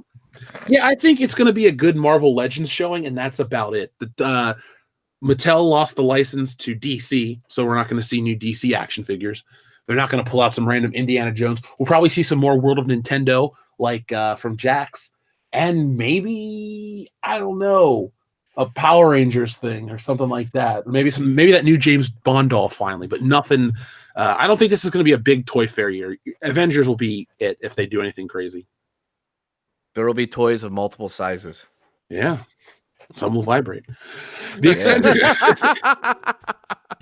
eccentric artist says, "The trailer ruined Endgame. Why care about Endgame when Peter and Nick Fury are alive and well after being killed in Infinity War?" Because it's Endgame, baby. Yeah. Well, eccentric artist, I don't think your anger is unwarranted. And I've told this story before. I'll make it brief. When I watched the first Avengers movie, I was just captivated. I loved the fucking movie, especially the part where Iron Man takes the nuke and flies it into the wormhole. And I was like, oh my God, this is it. He's going to die. And the acting and his look on his face, he's trying to call Pepper. And Jarvis is like, we've lost connection and all this shit. And I'm like really getting into it. And then I would think Iron Man 3 comes out next year. He's not going to fucking die. And then I'm instantly out of the fucking story. So with these MCU movies and the way they sell them, it's just probably their biggest fault. Realistically, like you don't buy into anything like that. There's no emotional stakes. Same with Disney Star Wars. It's like, oh man, Luke Skywalker died, Han Solo's dead. Well, now they're going to bring back Luke, Han, and Darth Vader. And it's like, what the fuck? None of this matters. None of this works. None of this is anything. So, yeah, I understand where your anger is coming from. Have you guys heard the theory that Tony Stark isn't in this movie because he never made it back from space? Yeah. And that, but they're also saying that they think Audie may have ruined how he gets saved. I can't remember what the point was in the not the point, but what the actual point in the trailer an Audi. I can't remember if it was at the auto show or what, but they were saying that Audi essentially fucked up and showed us how to do it. I refuse to look at it, but I don't believe that shit. He's not gonna. That's crazy. Yeah. The only reason I know he's in the movie because they have all the armor, like the toys. There's pictures of the toys, and Iron Man's there. So, spoiler alert: Iron Man makes it back from space. Yeah. Let's see. Alpha Terranima says, "Are you getting the NECA 1962 Godzilla? I would have gotten the SH Monster Arts one, but $100 and only one accessory is a yikes from me." No, I am not. I got this awesome Godzilla statue from the P.O. box. So I think that's going to give me my Godzilla fill for a little bit. Plus, I don't really have much space in this office. I need to move. But eventually, I will. But yeah, I love NECA stuff. I really want to get their Terminator figures, but I kind of missed the boat, and I don't really feel like spending $50 on a T800 action figure. So we'll see. But yeah, Monster Arts. If you buy the Japanese figures, you definitely get your money's worth. Dr. Coffinail says Mysterio did not overcome the cringe I felt while watching that trailer. Does not excite me. And Jake Gyllenhaal, what an odd choice. Yeah, I didn't see. That's one of the other things I didn't have an issue with. I didn't have an issue with him being Mysterio. That at least intrigues me enough that I'll watch and I'll say it's probably better than Prince of Persia. Yeah, but that's obvious. The bar's not real high. True. I'll give you that one. I'll give you that one for sure. Sorry, Joe Longstock says, I built steel battle armor to wear in airsoft and paintball battles. It took about a year to complete. It'll fulfill the purpose well. I guarantee it. Okay. I used to love airsoft pistols when I was a kid. Those were fun. Oh, no. Shit, every kid loved airsoft pistols. Never had one. 007 Cloud says, F Homecoming, Far From Home in Spider-Verse. So 007 Cloud's a militant Spider-Man fan, and I dig it. High five to you, sir. Yeah. Logan Michael says, when is the next P.O. Box video? I might. Okay, so I told you I've been working on the comic and stuff, and it usually takes about 2 days to produce one of those long-form videos. If I wake up, I went to the P.O. Box yesterday. I might just wake up and make it tomorrow and upload it tomorrow. We'll see. So it could be tomorrow. It could be Saturday. Because I went to the P.O. Box. I found out about getting a license from the post office to mail off all this shit from the comic and all that, and it's like it's such a hassle. They couldn't help me, so they gave me fucking 12 phone numbers. I got them right here in front of me. So I got a lot of work to do.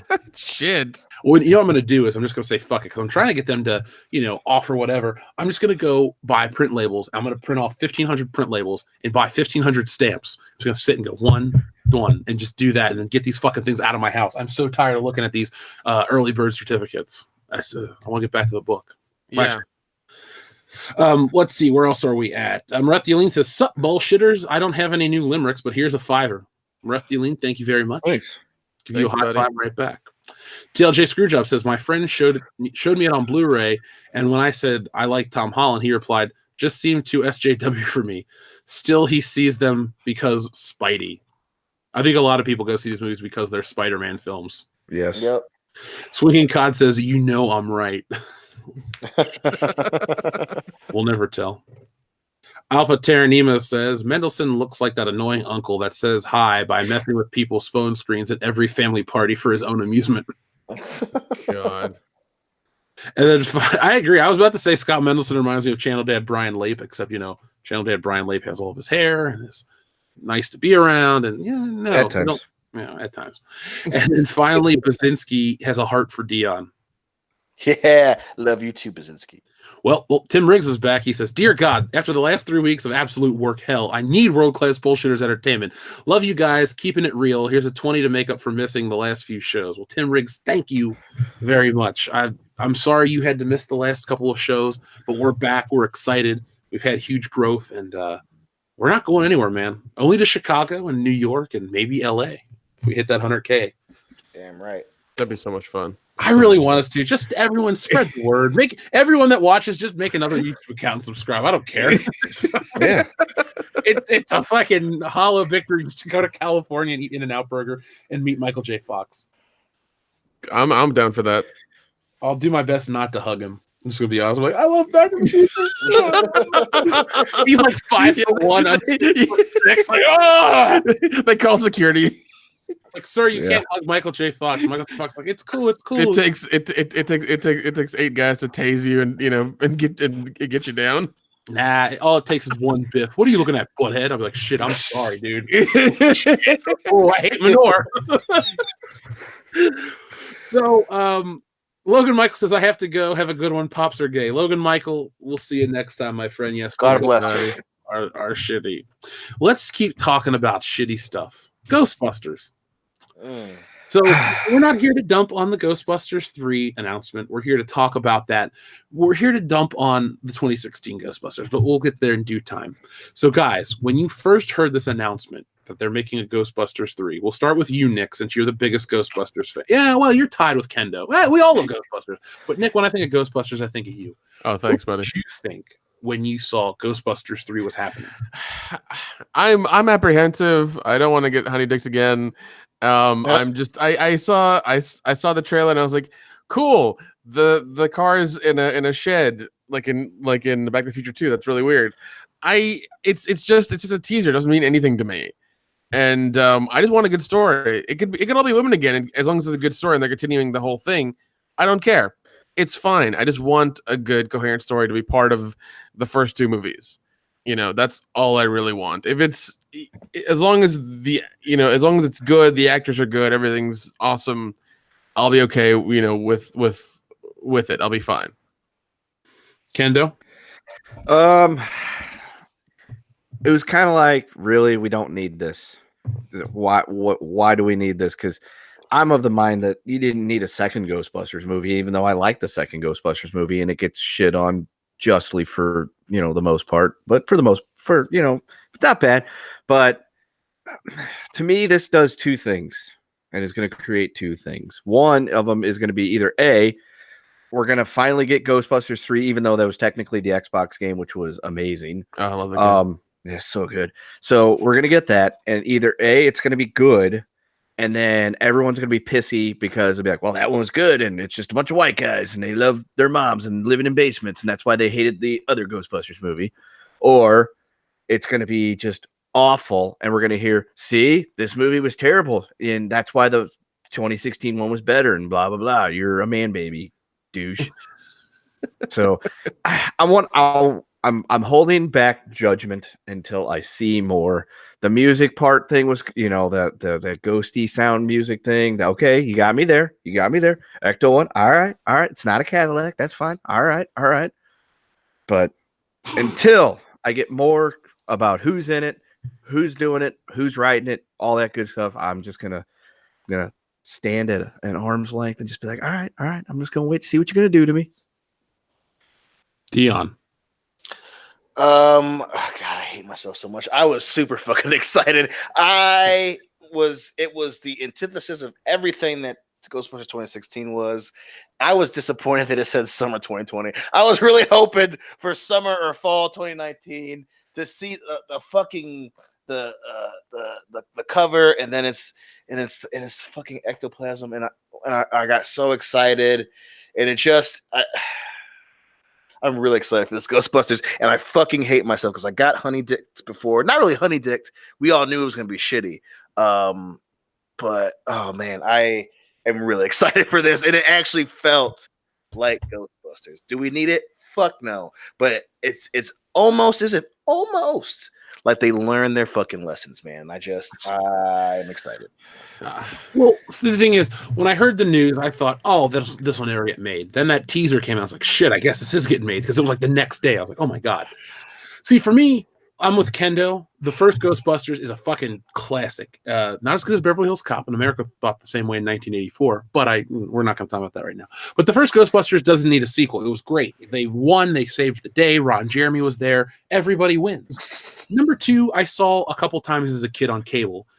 Not cable, on regular TV. It's fine. It's fun. The slime, whatever. It's really just a response to the success of the cartoon. But I still dig it. The guys are still good. Sigourney Weaver's still good. And Vigo's fun. I think that this movie is a response to the failure of Ghostbusters 2016. And it makes me happy that this is getting made because Sony values Sony is a company that just buys up shit. They're like Kmart Disney. They don't really make their own stuff. They just buy up other versions. So it's like, well, they're making us, I think they did a Star is Born. That's a remake. Oh, they're doing Men in Black 4. Well, that's a sequel. Oh, they're doing, Into the Spider-Verse. Well, that's an animated version of a pre-existing character from another company. So it's always this shit. Now, Ghostbusters was a Columbia Pictures movie. Sony bought Columbia Pictures in what, like 89, 90, something like that. So it's always kind of been their thing there at Sony, at Columbia. I think they've screwed the pooch with the IP, and this is an attempt to fix it. Because Ghostbusters toys were on sale or clearance before the movie era came out. You can go to your local Ollie's and discount bargain chains, and you can find the Lady Ghostbusters figures for $2. The movie's in the $5 bin. I mean, that movie will be forgotten, and rightly so. And I don't care if the Scott Mendelsons of the world want to blame white men and say, "Oh, I hate that this is happening." Fuck you, dude. You know why this is happening? Because Sony's a damn business. They want to make money. Ghostbusters was one of the most lucrative IPs of the 1980s, and you bastardized it with gender politics, identity politics, and 4 women who really aren't that funny together. Like, Kristen Wiig is funny in other shit. Leslie Jones is not funny. Kate McKinnon is okay at best, and I don't like Melissa McCarthy, and most people don't either. Fucking Happy Time Murders was a failure. So oh, dude, it was so bad. People want to come out of the woodwork like Scott Mendelson and say, well, Jason Reitman's last 5 films were failures. So were Melissa McCarthy's last fucking films. They weren't hits. What was Kate McKinnon that was a huge hit? Ghostbusters wasn't that big of a hit. Was that Girls Party movie? The one with the black ladies that went to New Orleans was a bigger hit by like a factor of 5.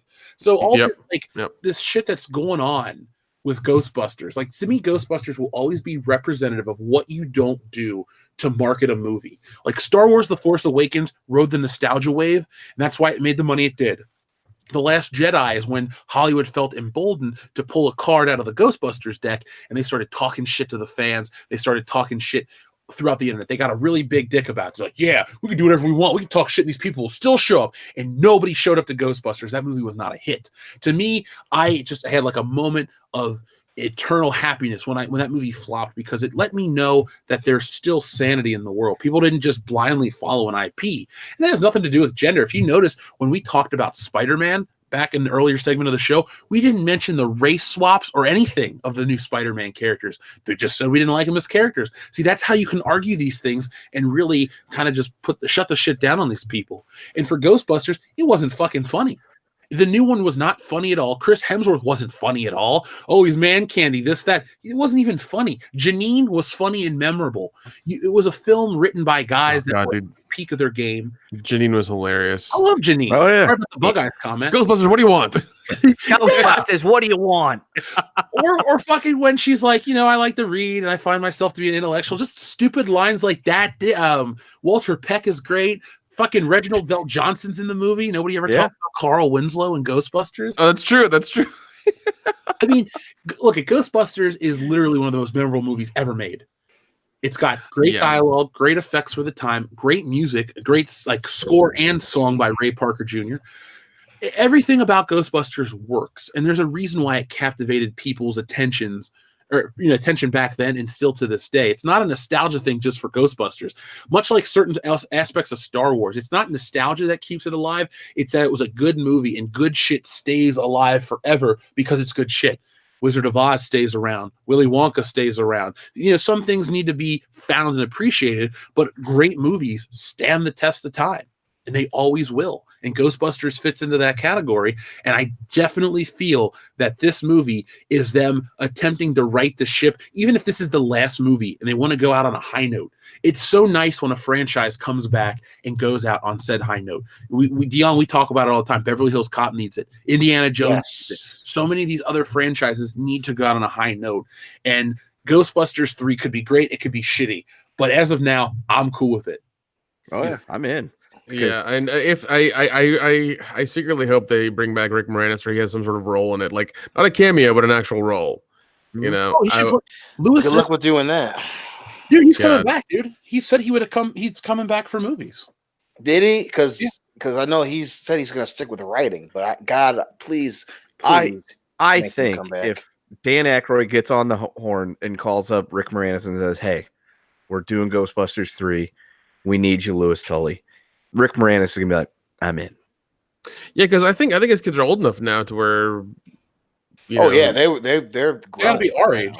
Yeah, that was the 80s when he left for the kids, yeah, or his wife died or whatever. But correct, yeah. So I mean, like, yeah, you can totally come back and do movies. Please and, come back to this one.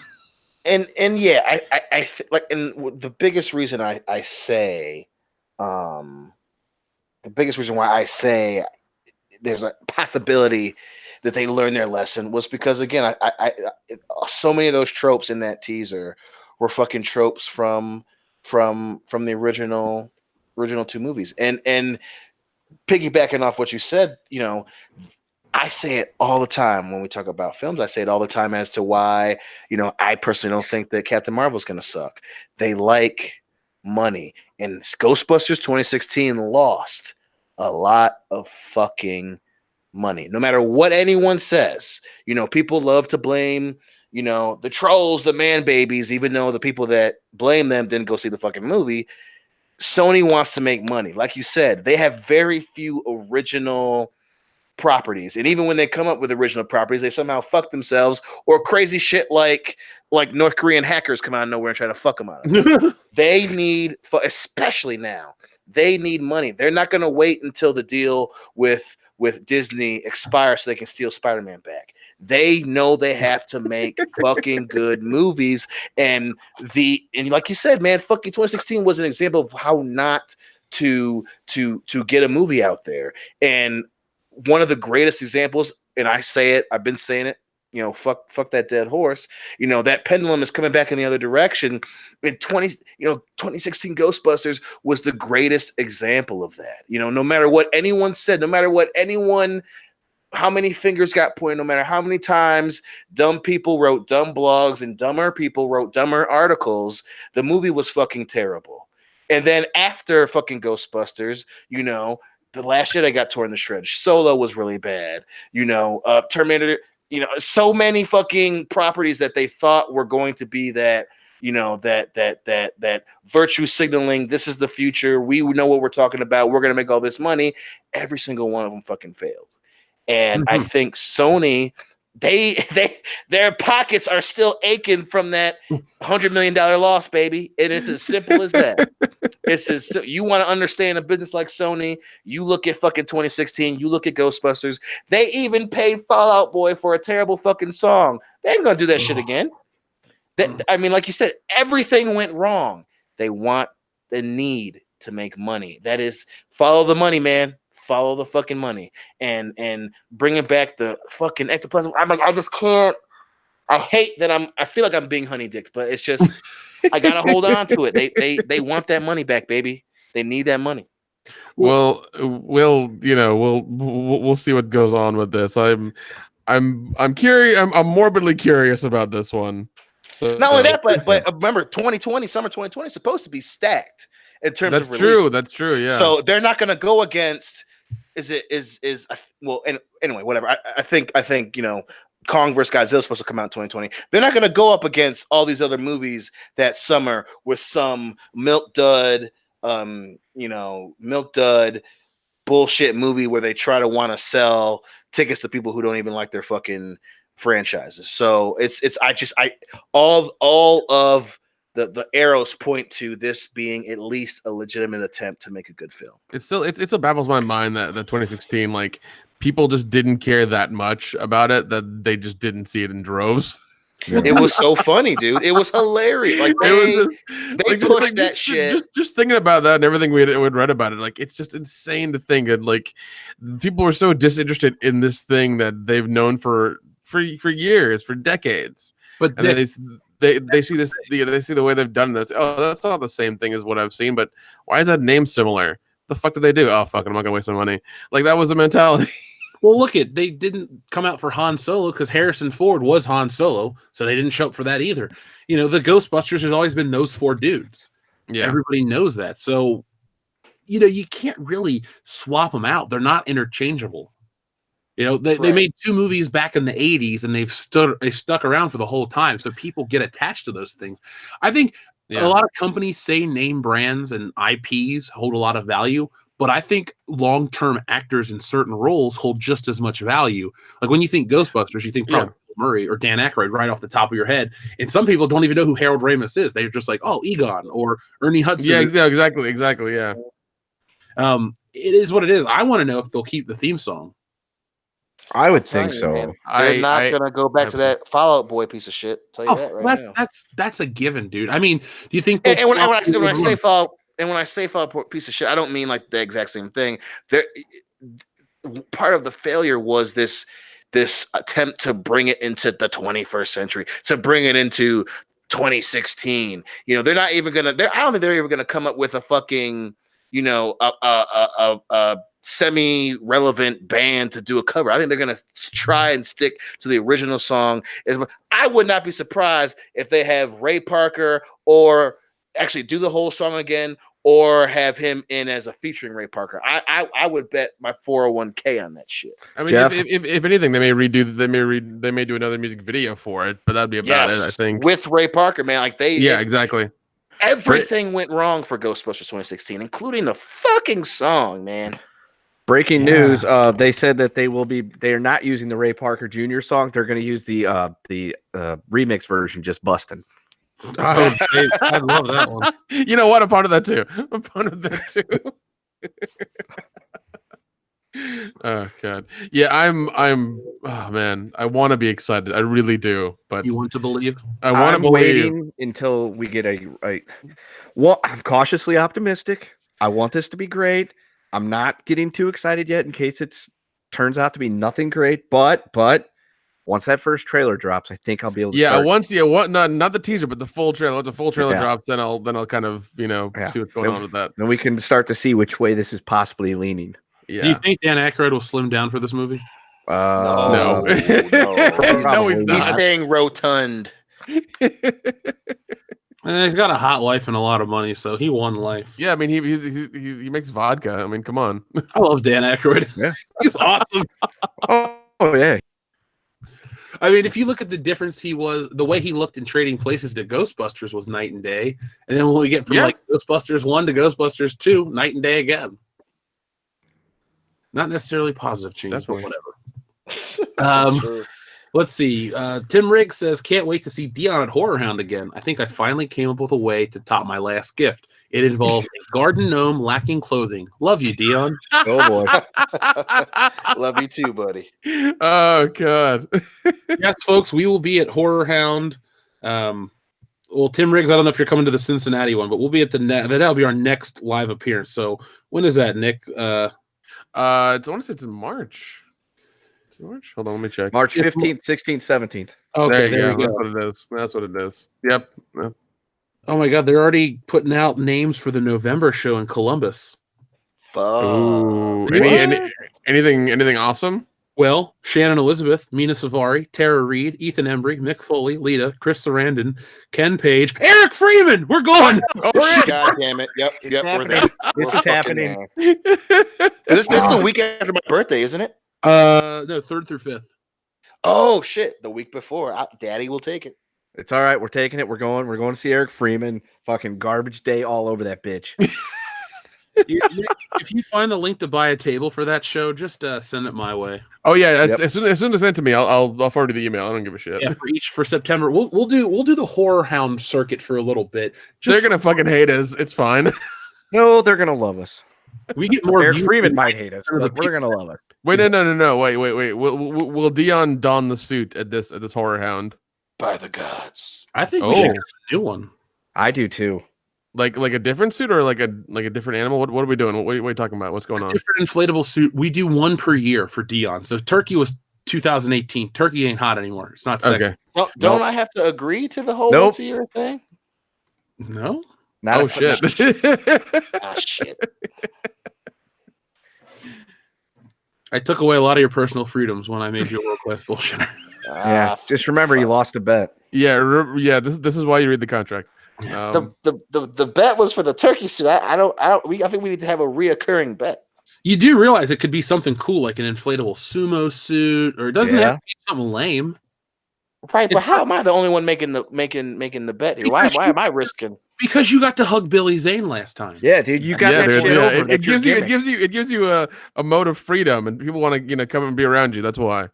That's a good point. That was the highlight of the fucking show, man. Dude, it was awesome. Very good point. I'll give you that one. I'll give you that round.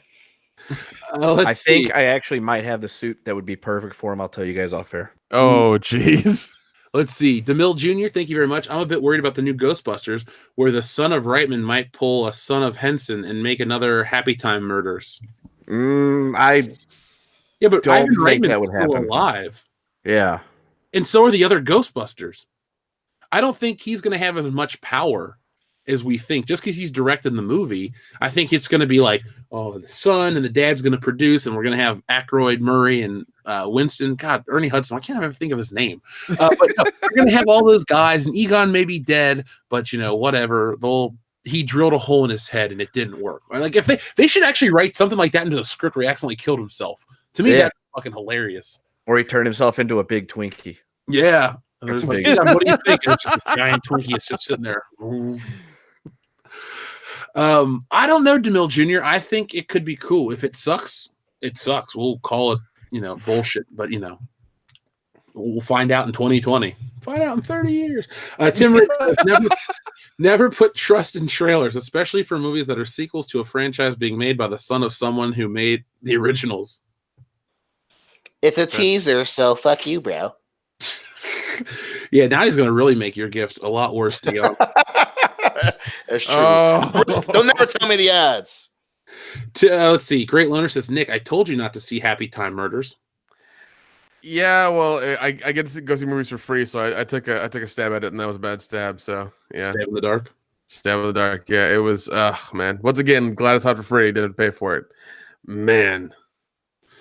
By the way, I keep looking at your icon when you talk, and I look at the old drawing of you and the new drawing, and you look so much better in the comic book than you do on the T-shirt. I'm extremely happy with it. I'm very happy with everything you've shown me about the comic book as well. Yeah. I can't wait to read it. Like I'm just so excited for it. I'm glad you guys know the whole story though, because I love when people are like trying to talk about it in the comments. Like I'll read the comments and stuff. I'm like, you guys have no clue what you're getting yourselves into. Yeah, just the things you've been sending us and showing us about it. Like I'm ecstatic. I can't wait. Yeah, if only the colors could be quicker. But he's so good. I'll just No, if he's good, that's just a better product to put out and people will be happier with it. Right. I'd rather he take his time and make it an excellent product that people will be proud that they waited for, that they bought, they put their money up for, and everything. So Well, I actually spent like $300 of my own money to do actually no more.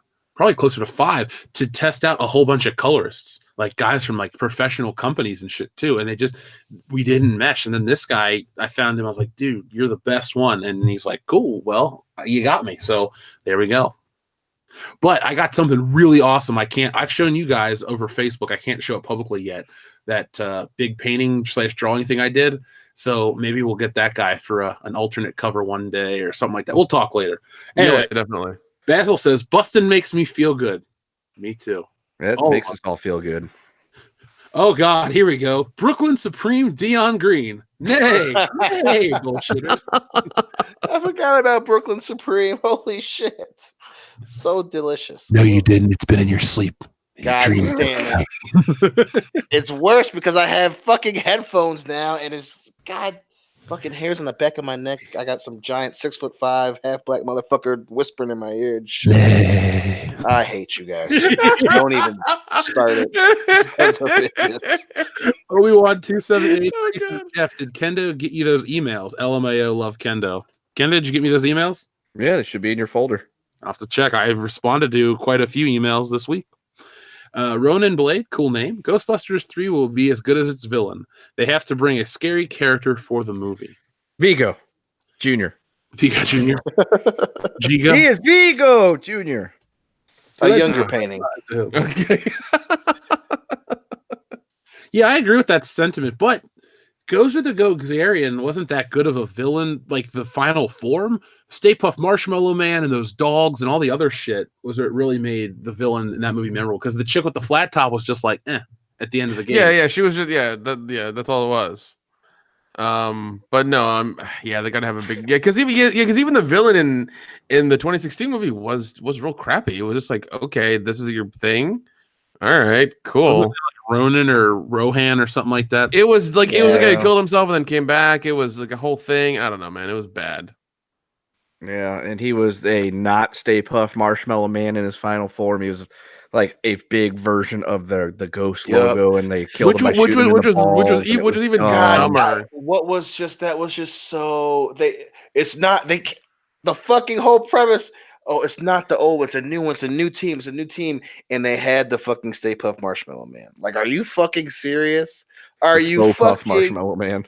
I couldn't believe it, dude. I was like, you motherfuckers really did bank on nostalgia for this. You truly fucking did. Fuck you. Oh, that was so bad. Let's see. Let's finish these out. We got Basil again that says, have Dion dressed like Doomcock? You want people to like me. American Trent. I like Doomcock. I love Doomcock. He's awesome. Hail Doomcock, bro. Get the picture, man. With a fucking large chocolate face. I don't know why Dion and has so much heat with Doomcock all of a sudden, but I mean, it's not cool, bro. I'm not gonna dress up with someone with cock in the name and then walk around. Did you realize the suit is awesome? I've seen it. I wouldn't say awesome. I would. You lie. What the fuck? You've never even. I like Doomcock's costume. I'm gonna put him in something soon. Oh, that's sweet. You know what he looks like off the top of your head? Huh? I don't even think you know what he looks like off the top of your head. Well, you fucking top of your head. How about that? Costume for Dion. I don't know. Trent, Google it and send us one. Dude, check the messenger. I sent you what we should get him. Let's see. Inflatable riding gorilla costume. Yeah. It's a dude riding a gorilla, so like Dion would be like riding around on a gorilla through a horror house. Oh my god, can we like put a little name tag on the gorilla that says Harambe? Yes, that is actually pretty funny. George. Oh, if only the suit were yellow. Hey, we should get these Moana costumes too to wear. These oh my god. I'll send you those too. We'll look ridiculous. They're like, aren't you that podcast that dresses up like idiots? Yes, we are. Yep. Yes, ma'am, we are. Let's see. Brooklyn Supreme Dion Green says, did you hear about the man who was hospitalized with 6 plastic horses inside him? Doc described his condition as stable. Pony up the laughs, Dion. God damn. No, that's a negative. Wow. Logan Michael says, had to come back and say pops are still very gay. Thank you. Tell us how you really feel. You. And finally, you'll never know who says 2019. Oh, no, not finally. Keep it moist. Saw the DB Super Broly movie. It was okay. Going to see Glass. Are y'all going to see it? Yes. Eventually. Eventually. If we all get a chance to see it before next week's show, we'll talk about it on next week's show. If not, well, whoever saw it will mention it. I'm hoping to. I don't know. If our friend Sketch Therapy hears this, are we still doing the the fan films on Saturday? I'll make an announcement if he gets back with me, but I haven't heard anything yet. So we'll find out soon. And then finally, Dr. Coffinail says, hear about the man with 5 penises? His pants fit him like a glove. Oh my God. Jesus. All right, that's enough. The show's Oh, God. Dante Reese says, give it up for Dion Cock. Dion. That's your Or That's why I got a kid. Hey. Oh. Or Greencock. Ooh, that's not bad. That's not I bad. like That's Green Cock actually quite a bit. Yeah. All right, so folks, oh shit. Okay, Chihuahua Jeremy now says Borkus bark bark Funko Pop gay bork bark. Oh, the Jeremy back tonight. So, folks, this has been episode 156 of World Class Bullshitters. Every Thursday night, we take a dump on the world of pop culture, entertainment, news, stuff like that. So, if you enjoyed this show, make sure you give it a thumbs up and share it around your social medias. We're going to be, I guess we have to unlist these to keep the channel growing. So if you follow the link on social media like Twitter and Facebook and stuff like that, you'll always be able to find the shows. And we're going to put this up on our streaming service in not too long, maybe about an hour, 90 minutes or so. Because we keep the episode short, we can upload it quicker. So is there anything else you guys would like to say before we put this baby to bed, finally? I'd like to say one thing. I did start my own channel called Real Independent Productions, Real with 2 E's because it's a film pun. Go check it out. We talk about a lot of independent horror movies that are not mainstream. It's a lot of fun. We also do drive home movie review where me and my friend drive home from a movie and review it. We're also going to start a couple other shows as well. Third Watch. We're going to do a book review show as well. We're going to do a lot of things, so keep posted. Do you have your review of The Meg available yet? No, we can do that. I'm just joking. Please don't watch that movie. Fuck sharks. Okay. What are you talking about, bro? We're gonna go over to your place and watch 47 Meters Down. I mean, we can have a shark marathon. I'm not going to get uncomfortable from a movie, but we're not going out on a boat and I'm just going to be like, hey, there's a shark. Let me jump in the fucking water. Yeah. It's like, don't fuck with bears. Don't fuck with sharks or alligators. If it can eat you, don't get close to it. Just don't fuck around nature. Like, we're not going to Australia ever. Sorry, Chris Wicks. Oh, no. Never go to Australia. We'll go to the cities. We ain't going on fucking, what do they call it? Walkabout. We ain't going on walkabout. Fuck that shit. No. We'll go to Sydney and maybe, like Melbourne or Brisbane, big city. Yeah. We'll go there. You hang out with Bruce Pritchard while we're there? Yeah. But even then, going to those places, I'm sure there's still like fucking stingrays flying around or some shit. Yeah, it's Australia. It's deadly. Yeah, they're riding bikes with giant spiders. Hey, guys, welcome to Australia. Oh, fuck you. I'm getting back on the plane. Fuck you. Yeah, it's like MCP pants. Nope. Oh, God. Yeah, it would. Yeah. Fuck those drop bears too, man. Ah, damn. Dante Reeves, thank you very much. I wish I was as smart as Jeff. Thank you. Marathi Aline says, did you guys ever see that clip of Porky Pig saying son of a bitch? It's hilarious. You have to send me the link. I've never seen it. Son of a bitch. Basil says, if it's a Dion cock, it has to be an open mitt to fit. An open mitt to fit. Okay. All right. And then finally, I appreciate the compliment, my man. Thank you. Grand Inquisitor says, one for the road. Party boob! So, folks, I will be back later in the week with more content. We got the finale to our new Star Wars trilogy, the greatest lie ever told about Star Wars. It goes hand in hand with the other two videos I put out, which have been rousing successes. We're talking like 100,000 views in the first day they're up. So if you haven't had a chance to watch them, go watch them. I'll be back with Tales from the P.O. Box, and I'll be working on a couple other things. So we're firing on all cylinders again, and it feels good to see the channel go in the direction it has been. But the party's not over for World Class Bullshitters, the podcast. We're about to jump over to Skype. We're going to record after hours. That's going to go up probably in the morning because I do need to get some sleep. And then tomorrow you're going to get after hours, and you're going to get your Lethal Weapon 3 commentary. So for the patron who requested it, we hope you enjoy it. Next up will be Fantastic Four, and then we will watch Mother by request. Fucker. Yeah, I know. So if you're a patron of a certain level and you would like to, request movies that we watch, well, then do it. Go over there and say, hey, Jeff, hey, guys, can we watch this? And if you want to be on a commentary, you can ask as well. It's not just like hey, can I listen to you talk about it? I'd like to talk about it with you. So we can make that happen. We record over Skype. We might be testing out, what is that, Zoom, that new service, Nick? Yeah, we might be moving to that to up our game across the board. Bazinski says Australia, where the most poisonous snakes get caught in the world's most venomous spider web. I don't want to go. I'm afraid. No. And then this is the best way to end the show from Logan Michael. Pop gay. I don't know why it's so funny. I love it. I don't know either, but folks, thank you for watching the show. Give it a thumbs up on your way out. And for those listening on Podbean, iTunes, Stitcher, Google Play Music, here's a song dedicated to Paul Walker. Crash and burn.